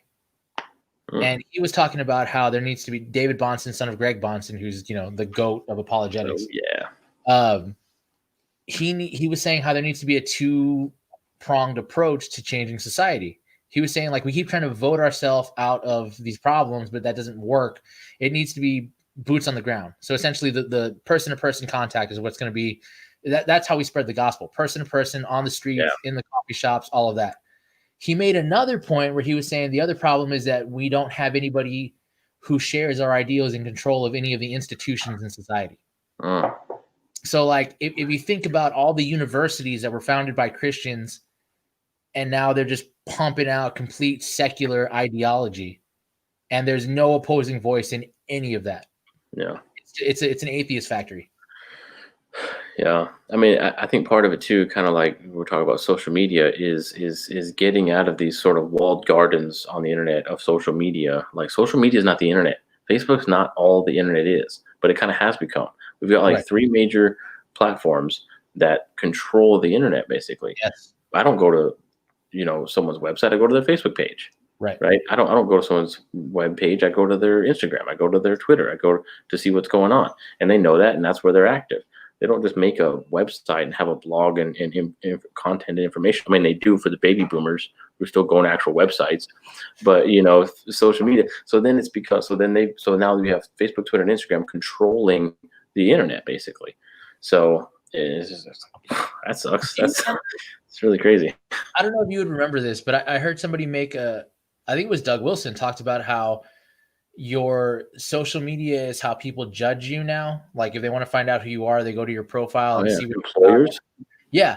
But do you remember, this was years ago, me and you being on social media, and you had made a joke because it was at the time when the little equality banner over your Facebook page was the thing to have. Oh yeah. Okay. So you had we were joking about it at the time, and you had said something to the effect of like, I was never going to get married because people were going to go to my Facebook page and not see the equality symbol, and they would be like, oh, this guy doesn't believe in equality, you can't hang out with him. Yeah. But it was funny at the time, in 2011, 2012, but now it's like reality. Because it is like 3 companies control the internet and they determine how other people see you. Well, when you were single, how many times did you go to a girl's page and see equality sign and be like, and then you're out, or see something and be like, which is kind of good because like you get all the red flags right there. Right up front. Yeah, it's like, okay. It's like this is what they believe, or at least what they want the world to think they believe. Right. So, okay, that's a problem. But yeah. So I mean, it's nuts. What's the social media can't be completely bad, right? Like there has to be some upside to it. Every upside you can find something else for. Okay. Like I want to blog. I want to write ideas and opinions. Well, I can do that without social media, right? Everything good that social media is, you don't need social media for. It's like, oh, I can share the gospel. It's like, yeah, you can text that person too, right? You know what I mean? Like, you can invite someone at work to church. It's like social media is like, yeah, sure, but you can do all the benefit and positive things you can do on for that social media gives you. You can also do without it in some way. So yeah, that's that. So it's like, okay, sure, but like you can also do without it. So it doesn't have unique good things. It has unique bad things.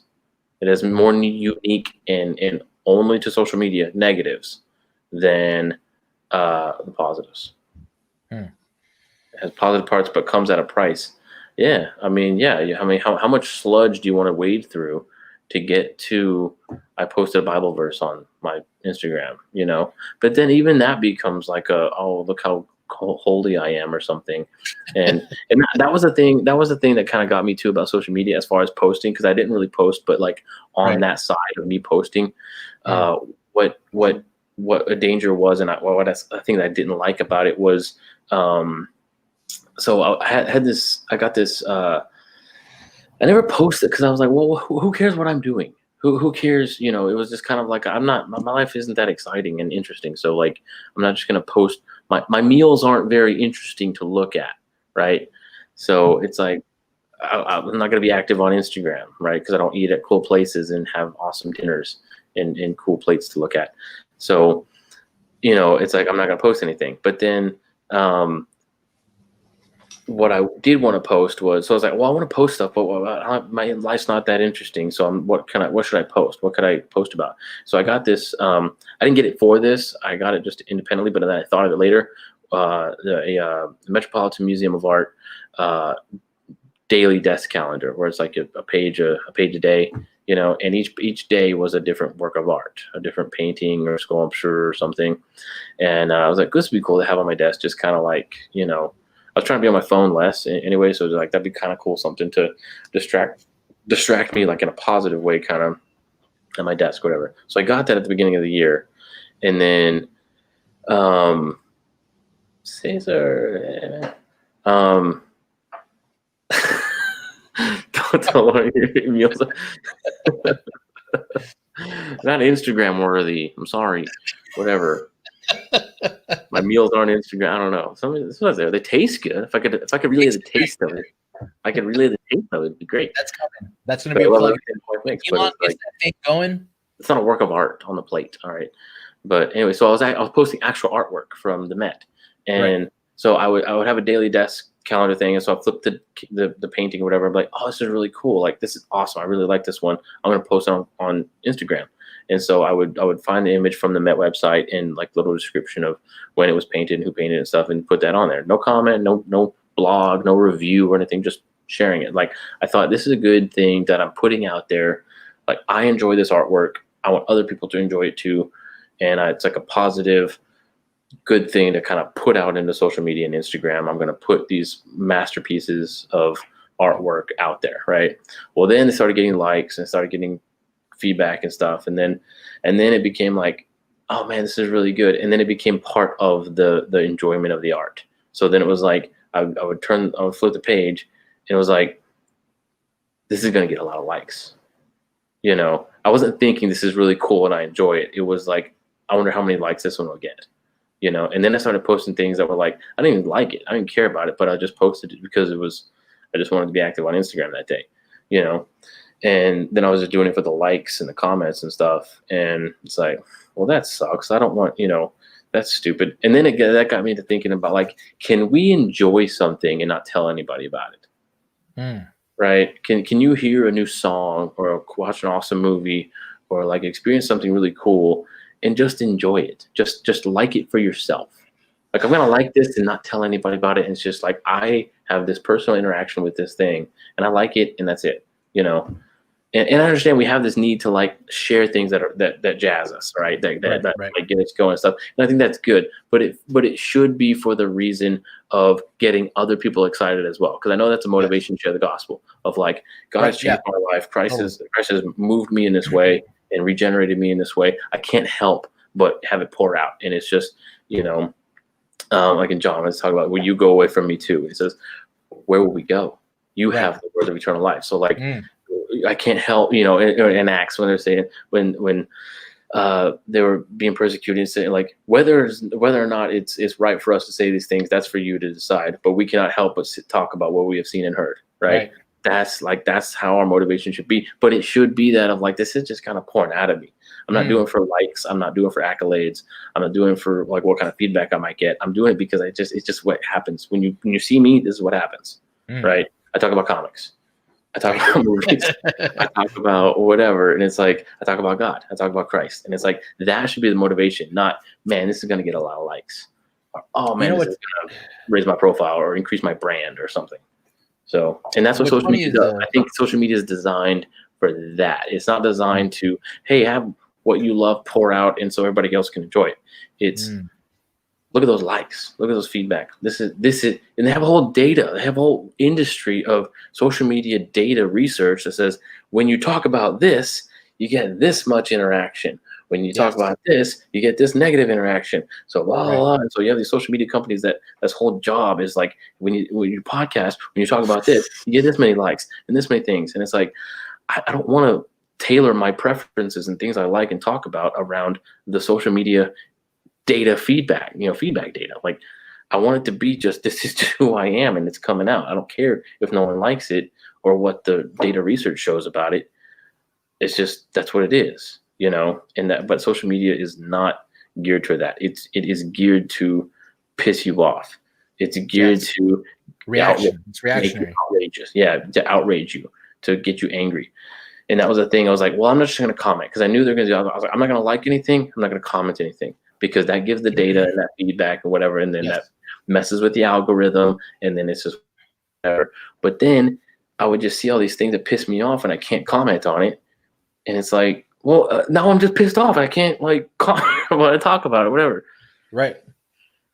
Yeah, I mean, that's exactly. That's an interesting point. Really because your friends and family and grandma and everybody's on it. It's like, well, they haven't seen pictures of the kids in a few days. I got to post it on the Instagram. It's for everybody, the whole entire world to see it. It's like, again, you can text that person pictures of the kids, right? You know what I mean? It's like these other forms have just completely gone away. And, Facebook and Twitter and Instagram are our only lifelines to other people. No, they're not. They're not. We have to remember that and text people, call people, email people, write a letter to people, send a postcard. Do something that has some soul in it, right? And that's not driven by data market research. Well, it's interesting how you talk about how like having an experience with something without having to post it, because like I follow a lot of artists on social media because I like to see what they're putting out and doing. But like if you go to the art museum, they don't have a pad for you to write down your comment on a picture after you look at it, right? It's like the painting is there and you have an experience with it, and honestly they don't care if you like it or not. It's just there. They're showing it like, hey, look at this thing that we found. Yeah, it's nice, we think, and you can experience it or not. But like that's how quick would Instagram die if they took away the ability to like or comment on something? If it was just a scrolling feed of pictures that you could just share with people, they would have no idea what people want and what people like, and so there'd be no data to buy on people. Right. So how quick would it die? Like if it was just a thing for you to put stuff out and be like, hey, I'm sharing this with the world. But then that's what's weird is like I was talking about like how we're the market agents. We're the marketing agents for Coca-Cola and Adidas and a band or a movie or whatever. Like, they don't have to.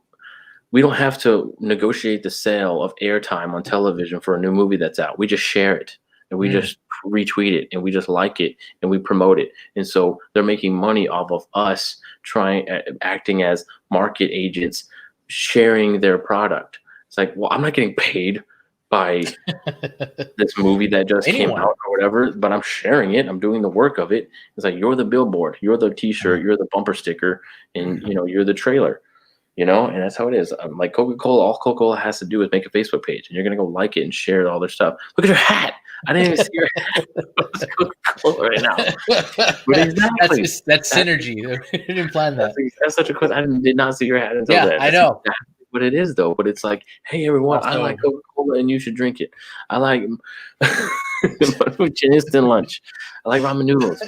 But that's what it is, and we're doing all this work for all these companies and corporations, and it's like, they're getting rich off of our retweets and whatever. And I know it's not work to retweet something, but that's exactly the point. It's just so easy to become these marketing agents for all these big corporations. But I mean, it is working us, and we're broke.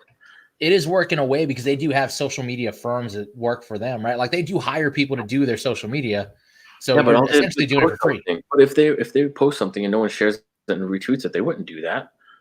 They do it because they got a bunch of little ant employees ready to retweet and share all their bull crap. Yeah. Right? And we do. All they got to do is put it together and post it. And this is interesting because I don't think we talked about going here, but it's interesting to get into this idea because I think that's the danger of like influencer culture too. Yeah. Is that, I mean, it's all marketing. Obviously, it's all fake marketing. But there's this weird thing that's happening now. How there's always a cheesy Christian version of everything else.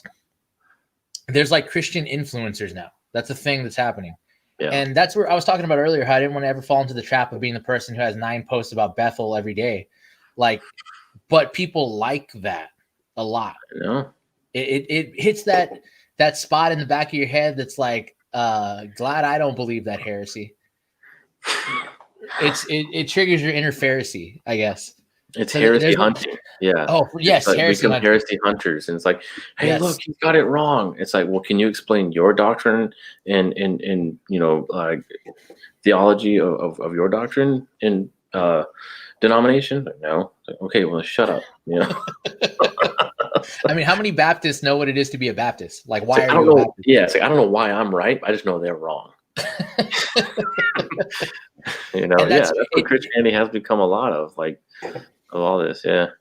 And it gets back to that big Ive thing, because there's so many, like, there's always, it's funny because there's starting to be a mold, right? Because like before, it was Fox News was the first one where they kind of noticed it. Was Fox News always had like the attractive, blonde, harsh woman as like their anchor person, right? She had to be blonde, she had to be good looking, and she had to have an attitude, because that's what people wanted to see.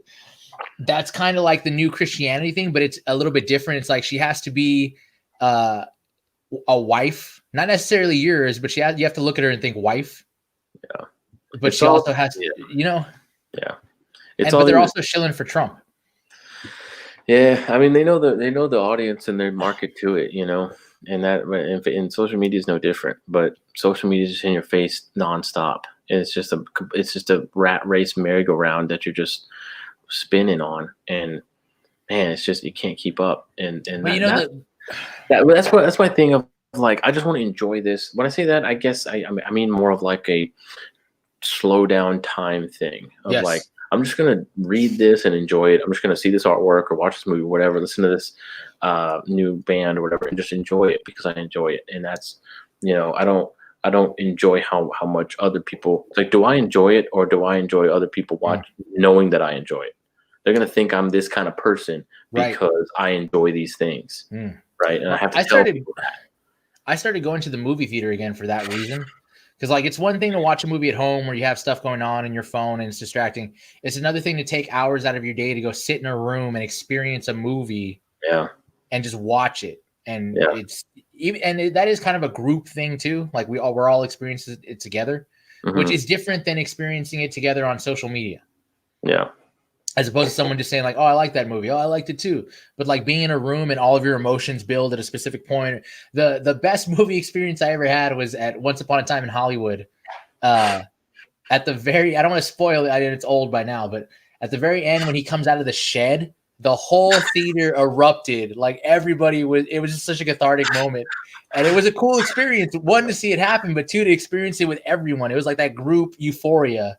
Yeah, that's like sports. Now. That's like sports. That's like totally not there. Yeah, like a big whole grand slam home run. Oh my god, you got this fake noise coming in. It's like, man, there used to be people there, like you're high fiving and high fiving strangers and just like, yeah, like you're fired up and everything. And it's like, that's just gone. Like that was part of the sports experience.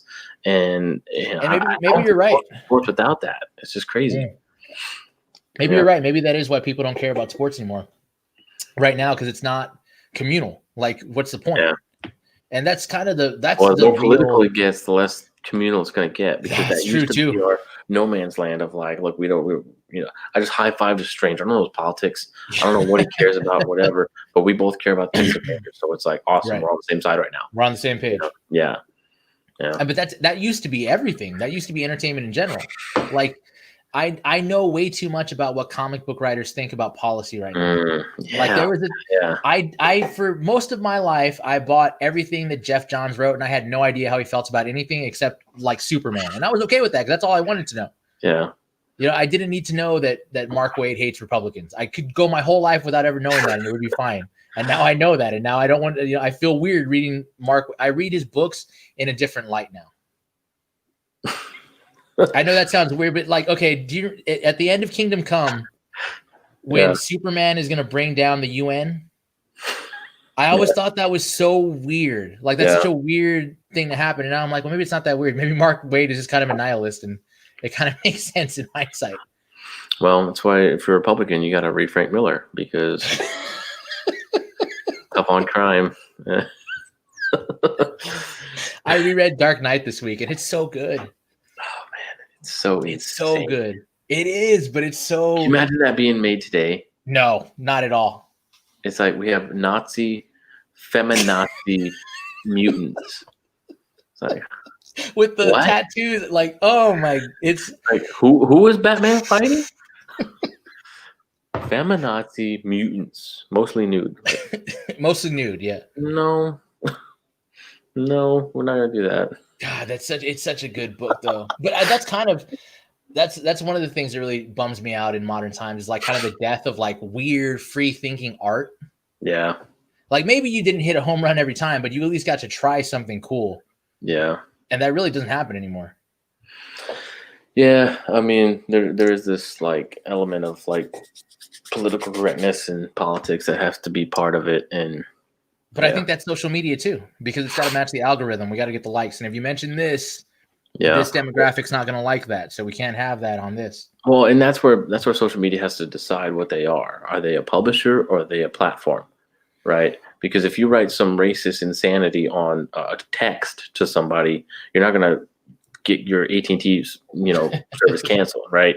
Right. But because it's like, this is just what you're saying, or say something over the phone, say some insane politically incorrect thing over the phone, you're not going to get your AT&T or Verizon or Sprint, service canceled. But like if you say it on Facebook, you get put in Facebook jail, or get banned from Twitter, or get banned, whatever. And so it's like, okay, well, if you're a business, if I were to say the same thing in a restaurant out loud and they kick me out and ban me, they have every right to do that, right? Because this is their business, and I'm partaking in their business, and they have the right to refuse service. It's not a public space. Yeah, exactly. It's not a platform. It's a publisher, right? Like, whoever writes for the Atlantic or for National Review has to go through the editorial process and say, like, we're gonna publish this because this is what we believe in and what we will allow, at least, to be said on our publishing space. But if it's a platform of just like, hey, we're just a bunch of people out there saying things, then yeah, you're gonna get a lot of insanity. But social media, I think for the large part, they're deciding along the way as they go what they are. It's like, okay, they're brand new. Free speech and communication and reach everyone and raise your voice, and everyone has a voice of what we were allowed to tell people to say or post or pictures or whatever. And it's like, okay, well, make up your mind, But that was the problem. They gave everybody input. What would you rather than be? Would you rather than be a platform, Wild West, anybody AT&T can say what they want, or would you rather be a publisher of like, you're going to abide by our terms and conditions of being on the service? I'd rather it be the Wild West.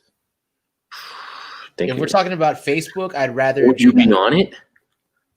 Yes, but also like it wouldn't be what it is. Right, but the same thing with AT&T. Like, anybody can use AT&T, but not anybody can call me. Like, I don't have to look at everybody's Facebook post. I don't have to look at everybody's Twitter feed in the same way. But we're like obsessed with policing each other right now. Everybody with your phone number can call you, and everybody. Right, but I can give that Twitter. You see, right? But that's the thing. We don't. I can discriminate as to who I give my phone number to. I can also decide who I want to follow on certain media platforms. So it could be the same. But honestly, like the social media sites wouldn't be what they are if they were the Wild West craziness. That's true. There are Wild West crazy, like 4chan ain't Facebook, right? That's true.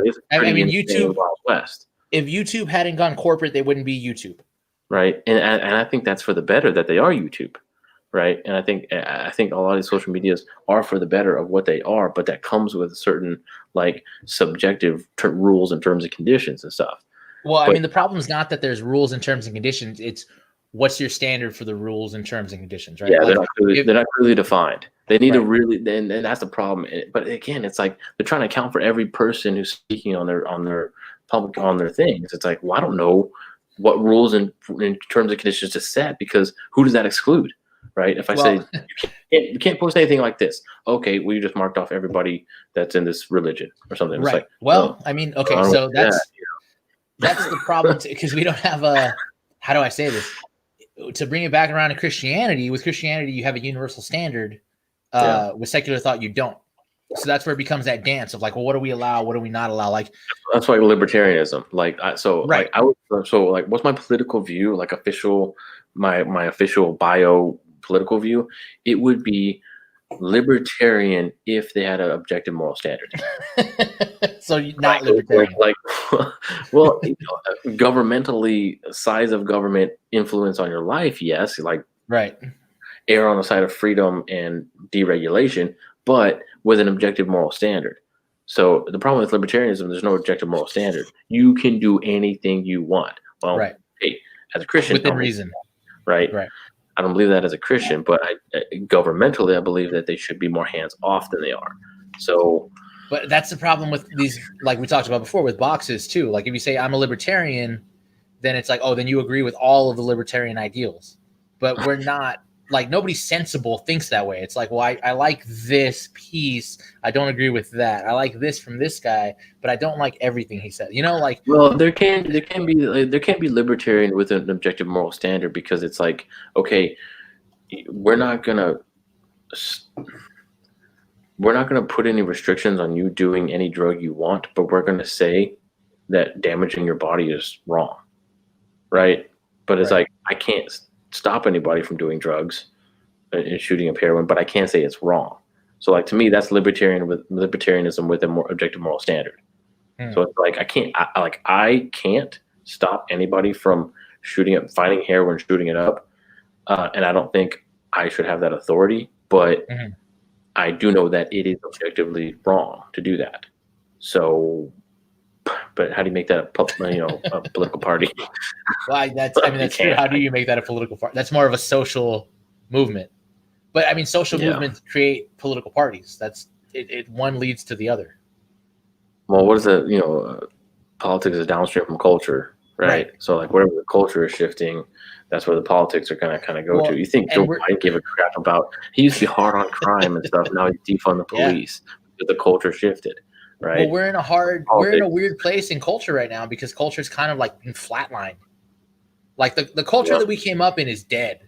This idea of like, hey man, everybody has an opinion and whatever you believe is right. That relativism is kind of dead. Like, well, it's dead, but who's won? Yeah, right. The powers of insanity, like critical race theory and socialist ideas, have won. So, maybe they haven't won, but they seem to have the upper hand at the moment. They're gathering their forces. Yeah, that just proves no neutrality, right? Yes. There's no neutrality. Everybody has a worldview, and they're going to promote it, and they're going to vote with it, and they're going to, push their political agenda with it. So, why shouldn't we? Well, that's the problem, is we have not been doing that, right? Like we've been trying to be. We fear man more than God. Yes. That's a little too what it comes down to. Yes. It's like your opinions and outlook on anything, family, education, business, wearing a mask. It comes from, well, what do I fear? Man. Okay.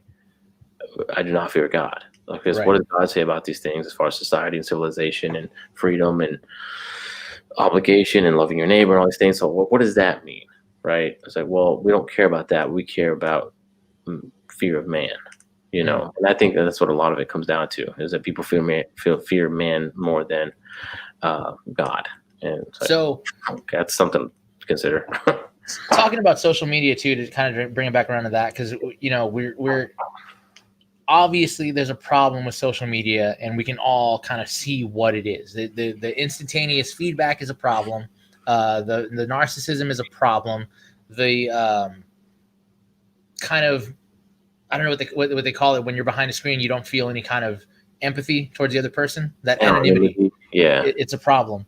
So do you think realistically there's like room for something like print media or things like that to come back?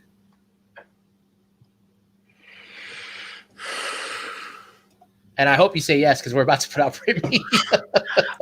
Yes, I personally agree. Yes, but I know that I'm not the normal society where things are going. Right. But I think also a lot of people like not being normal in society where things are going. So there might be a nostalgia factor as far as like, I read paper books, cool, and I listen to vinyl records. Like, okay, who thought in 2020 there'd be a vinyl record market, right? Vinyls outsell CDs now with MP3s and CDs and everything going on, streaming music. Like, who thought you could sell a vinyl record? But you can. So it's like there's some interest there, and I think there's something in human beings that want to be counterculture and that want to go against the grain. Well, the grain is digital, social media, online, everything, right? So I think there'll always kind of be a place of, in our human rebellious spirit, for something that's kitsch or weird or campy or offbeat or against the grain or whatever. So. And I think it's a combination of that, but also a desire for like a permanence. Because like when we talk about Spotify and MP3 music, like that's very ephemeral too.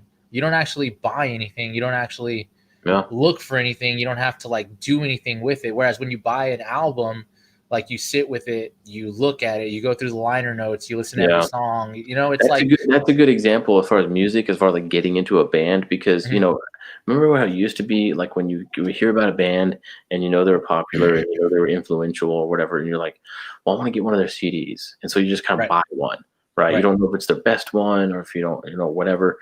You just kind of buy one, and that becomes your Nirvana CD or your U2 CD, and it's like, okay, well, this is just the first one I bought and I like it, and it kind of shapes your thing. But if I have their entire discography at my fingertips, it's like, well, I don't know what to listen to.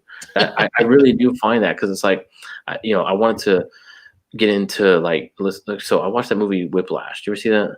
No, I haven't seen it, but I know it's jazz drummer and stuff.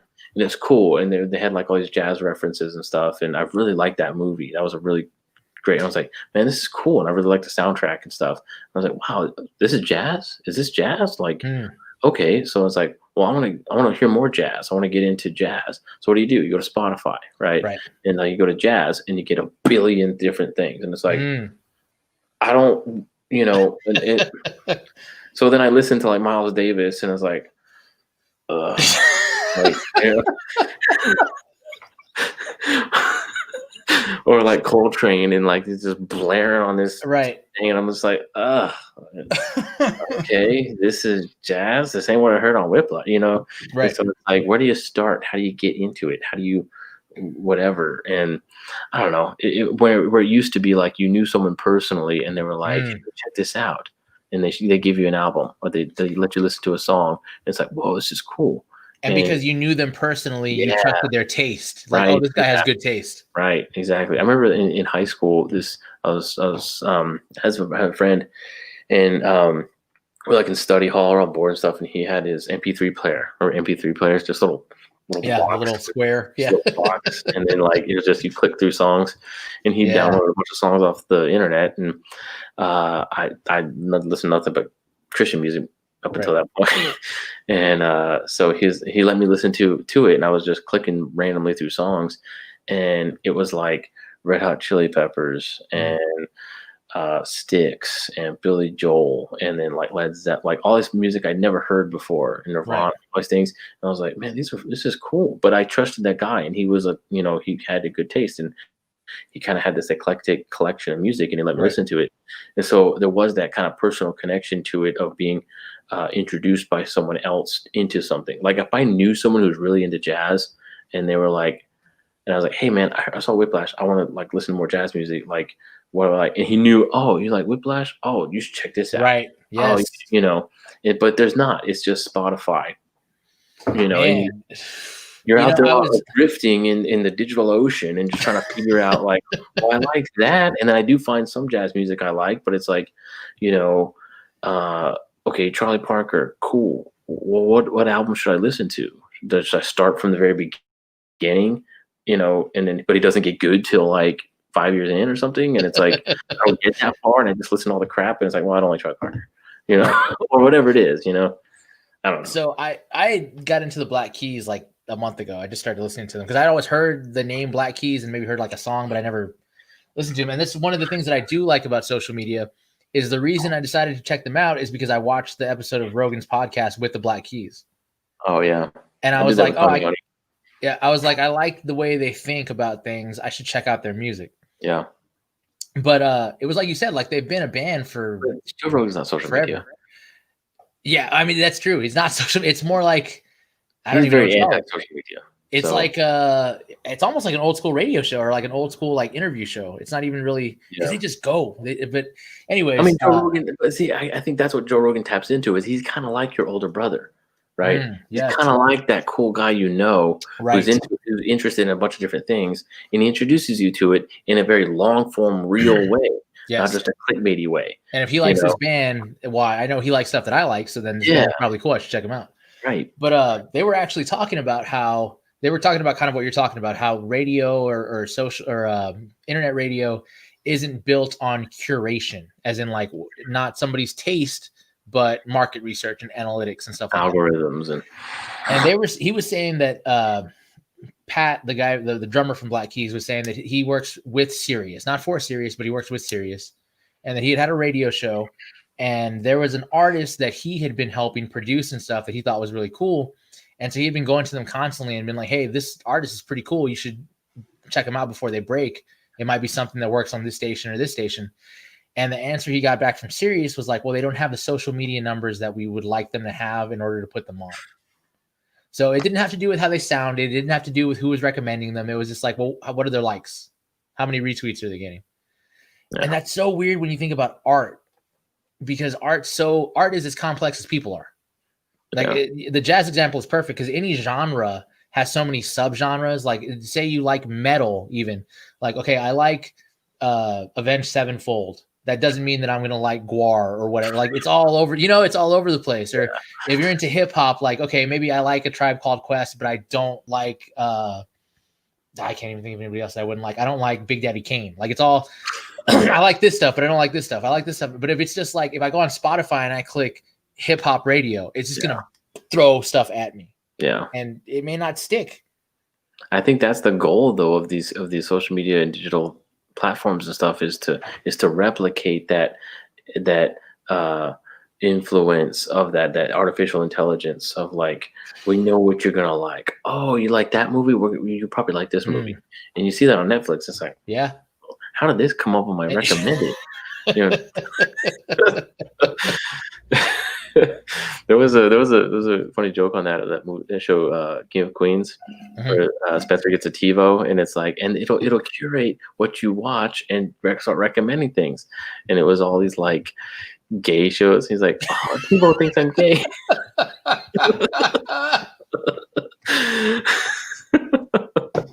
That's pretty good. But it's like, well, okay, I like these movies, but it doesn't mean I want to see every genre of that, I guess. Like, yeah. So I mean, maybe it's underground, maybe it's not, because I feel like there's a growing discontentment with social media and with certain things. Like, I think once it stops becoming profitable, it's not going to be what it is now. How would it stop becoming profitable? Well, I mean, like if you look at TikTok, and I know that's a different example because it was a radical example, but Trump came down pretty hard on TikTok because they were gathering data for a Chinese-based company. So Trump will save us.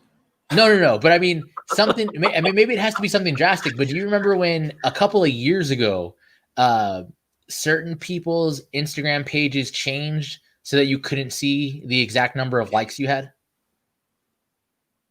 Who? It wasn't for everybody, but like Instagram rolled out this thing where they were like, we're going to give you a rough estimate of how many likes you have, but we're not going to tell you exactly how many likes you have.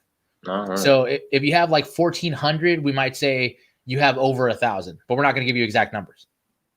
It was like I don't know if it was a trial thing they were doing, but people were freaking out because like all the Instagram models were like, if I don't know how many likes I have, how am I going to get paid? Like they're not going to know what I'm worth if they don't know my numbers. Yeah. So I mean, I think I do remember hearing about that. Now, it was a thing, and there was another thing Instagram did too. I think it was when Facebook took over, where if they decided that you had a spam account, like if you were just trying to make cash off of people by spamming them, they would just delete your account. Can't you like not make an account for your cat or something? I don't know. Are people doing that? I know people were doing that, right? Or like you had to be a certain age too, so like the kids just couldn't be on it. Like little kids couldn't be on it. I think the more corporate it gets, and the more like sanitized it gets, that's going to be a thing where it's like they're going to start like narrowing down how free you can be on it, and then it might not be profitable for certain people. I think if a certain amount of people get pissed off enough, or just get like dizzy enough on it, it's just like, I need a break. I think a lot of people do take like social media breaks. You know, for sure, like a detox. And it's like when I was telling people like, oh, I posted this thing you don't like, and I'm like, oh, I'm taking a break from social media. It's like, oh yeah, it's like they like they had done it too, or like they had, I think that's kind of maybe where it might go, as far as like just enough people getting tired of it, or just like, man, I can't just like keep doing this, like, because it's gonna keep changing. I mean, think about how other things died off, like MySpace or like Friendster or Blogger or Live, all these things that were kind of before social media. Right. Well, what ended those things? New things, right? It was, MySpace died because of Facebook. It's like, okay, what's going to be the thing that kills Facebook? I don't know. We might not see it for 10 years. Like something else comes along that people are like, I'd rather do this. I remember when I switched from AIM to Facebook Messenger, right? Because like AIM, right? AOL Instant Messenger. That was the thing. That was the thing. All my friends were on it. We're all chatting. We're all instant messaging to each other, right? And then my roommate was like, I canceled my AIM account. And I was like, what? And he was like, yeah, everybody's on Facebook. Like all my AIM people were on Facebook now. We're all messaging on that. It's when Facebook came out with the Messenger. And I was like, I was kind of making a switch. I was like, and I remember going through my AIM contacts and stuff, like, they're all on Facebook. They're on Facebook. Even, what? So I was like, I can delete my AIM. That's insane. I was insane to delete my AIM. It's like deleting me. I'm gonna go. I'm gonna delete my AIM. And like, well, who could contact me? What if someone tries to reach out to me? What if someone like Facebook? They're all on Facebook. And so I started Facebook messaging. That was it. AIM was done. AIM was gone. It's like cable with streaming stuff. You know what I mean? Yeah, that's true. Cut the cord. No one has cable anymore. Everybody streams. And it's like, what? How does one thing end? Another thing starts. So that's like social media. I don't know, but I don't know what that thing would be with social media. But it's like, what's going to kill Amazon? Something else. Like we just watched You've Got Mail, right? Have you seen that movie? I've never seen it, but I know. Yeah, I get the last of the Tom Hanks, Meg Ryan trifecta. Like Joel versus the volcano. That was before she had the facelift and ruined everything. Oh, she got ugly. She got busted. But anyway, yeah, it was before that. But yeah, so she was the little children's bookstore on the corner, right? Independent little bookstore, and he was Fox Books. He was Borders. He was Barnes and Noble, putting her out of business, right? The titan, the titan of the industry, right? And now we look at that, it's like, that's going out of business. Yeah. Barnes and Noble, Borders, they're gone. Amazon took them out. Yep. So it's like, so that movie, if you could go back to 1999 and watch that movie, and it's like, well, that's it. Big corporations serving coffee and books and comfy chairs and discounts. That's it. Who can compete with that? That's it. Where, they rule the world of books. Well, then Amazon started. And they grew and they grew and something happened, and now they're the titan. So now we think right now, well, what can kill Amazon? What can replace Amazon? When 20, 30 years ago, they're thinking, what could replace Barnes and Noble? Well, I have a little tiny bookstore. What can beat Barnes and Noble? Well, I should have started a website instead of a little independent bookstore. Well, I think that's the rules of the world right now. I think that's what's going to kill, and not kill, but maybe like pull back social media and internet shopping and stuff, is themselves. Like, they get so big and so corporate that they have to be so careful about everything that it's not fun anymore. Well, and there's this constant, never-ending merry-go-round of innovation. What's new? We got to change. We got to constantly change. You can't get stagnant, or you'll be Barnes and Noble. You got to think of something new. What's the new thing? What's the new whatever? And I don't know. Maybe people would just get sick of it. And for sure. I mean, keep up. That's where I'm at.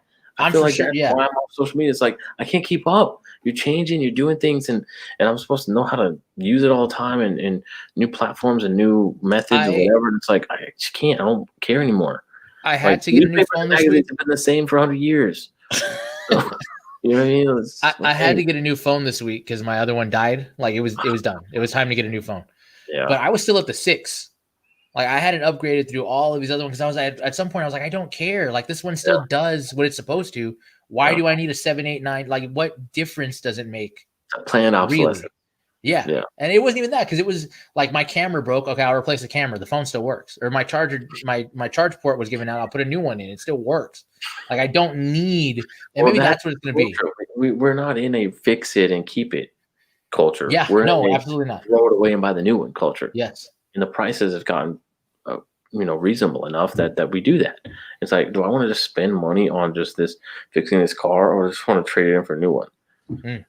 We do. So maybe there is that replace culture. We're not a keep and fix forever culture. But I think we're getting, on some level, because I think that's not programmed into us. We're talking creationally. We're not programmed to be that way, and I think we're starting to get sick of it. Like it's you can only eat junk food for so long before you get sick.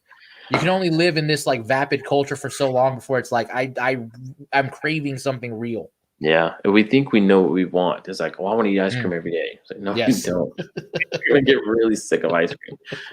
But we're eating. I was like, I love it. I could eat this for breakfast, lunch, and dinner. It's like, no, you can't. You like literally can't.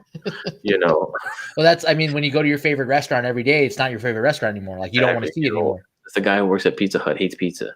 Yes, dude. When I worked at Six Flags, I never went to Six Flags. I don't want to see this place ever. I think we can get so overloaded and saturated with something that's just like, okay, I'm done.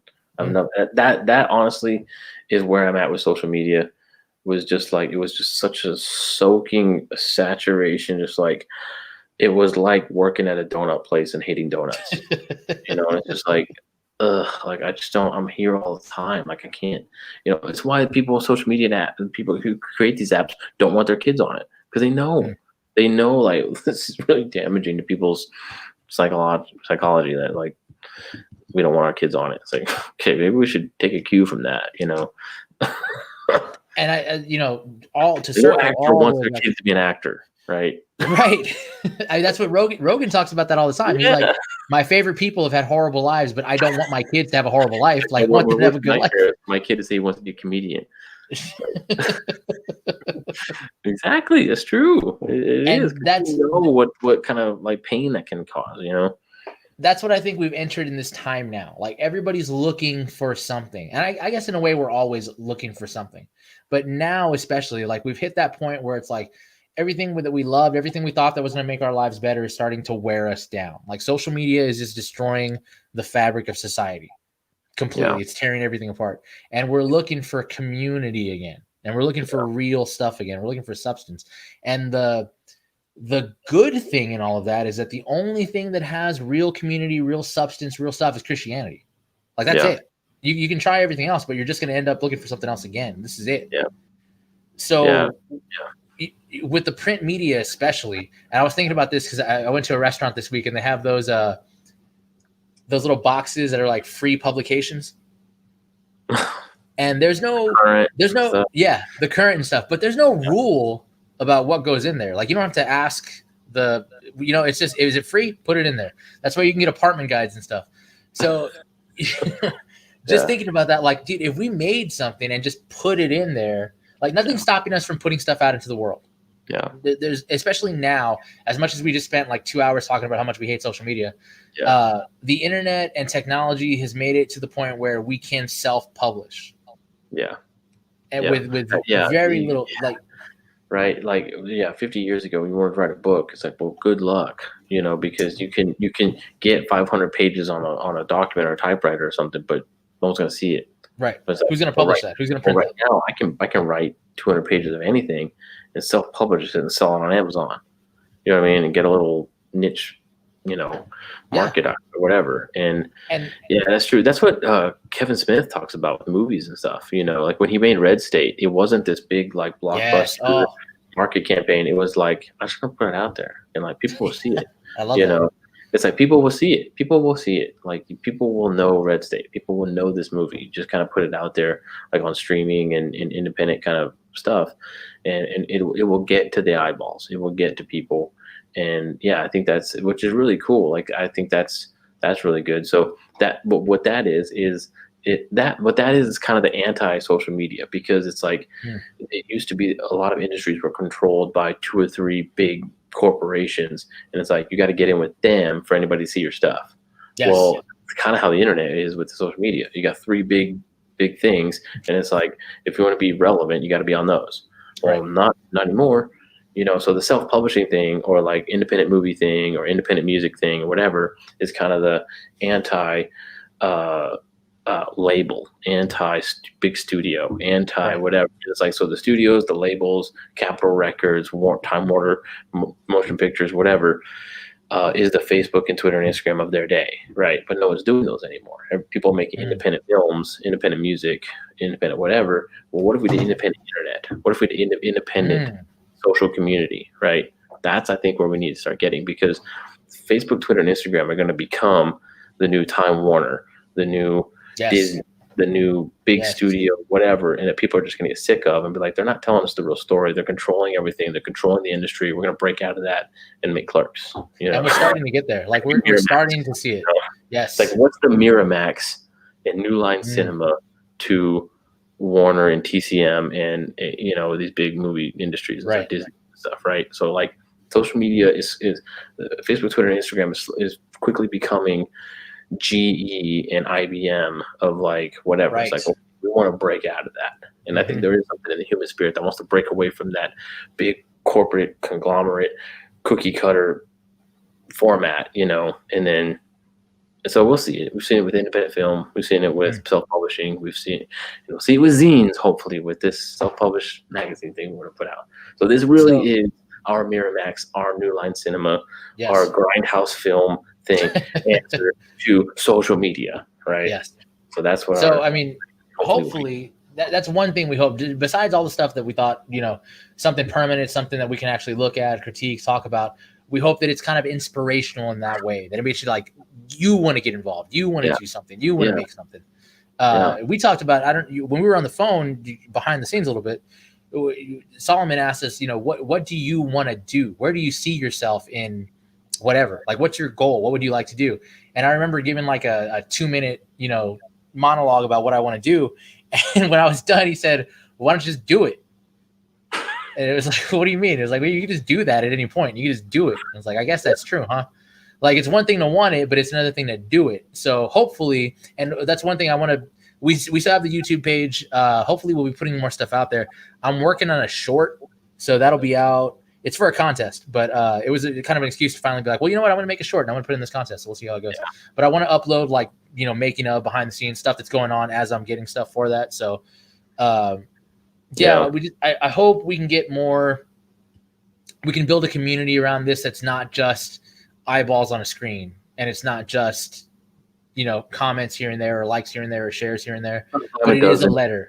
Passive scrolling that's worthless or whatever. It's like fit to print. We're gonna take time and double check and edit and proofread and make sure all the grammar's right. And there's like to print, because when you put that, it's like freezing in a carbonite. It's forever. Right. Like you're putting your name on that. You can't go back into the file and just change it real quick and come out. Right. It's like, no, I gotta like print a retraction or something because we screwed something up. Like you gotta have integrity to be in print. Set in stone, right? That's what we're looking for. Yeah. And there's I'm gonna put yeah. Here's the address one more time: timestampzine@gmail.com. If you want to receive it, if you're interested in collaborating on it, hit us up. It'll go straight to us, so there's no real middleman there. You'll be talking to us directly. So yeah, and cool. Well, glad everybody who stayed with us.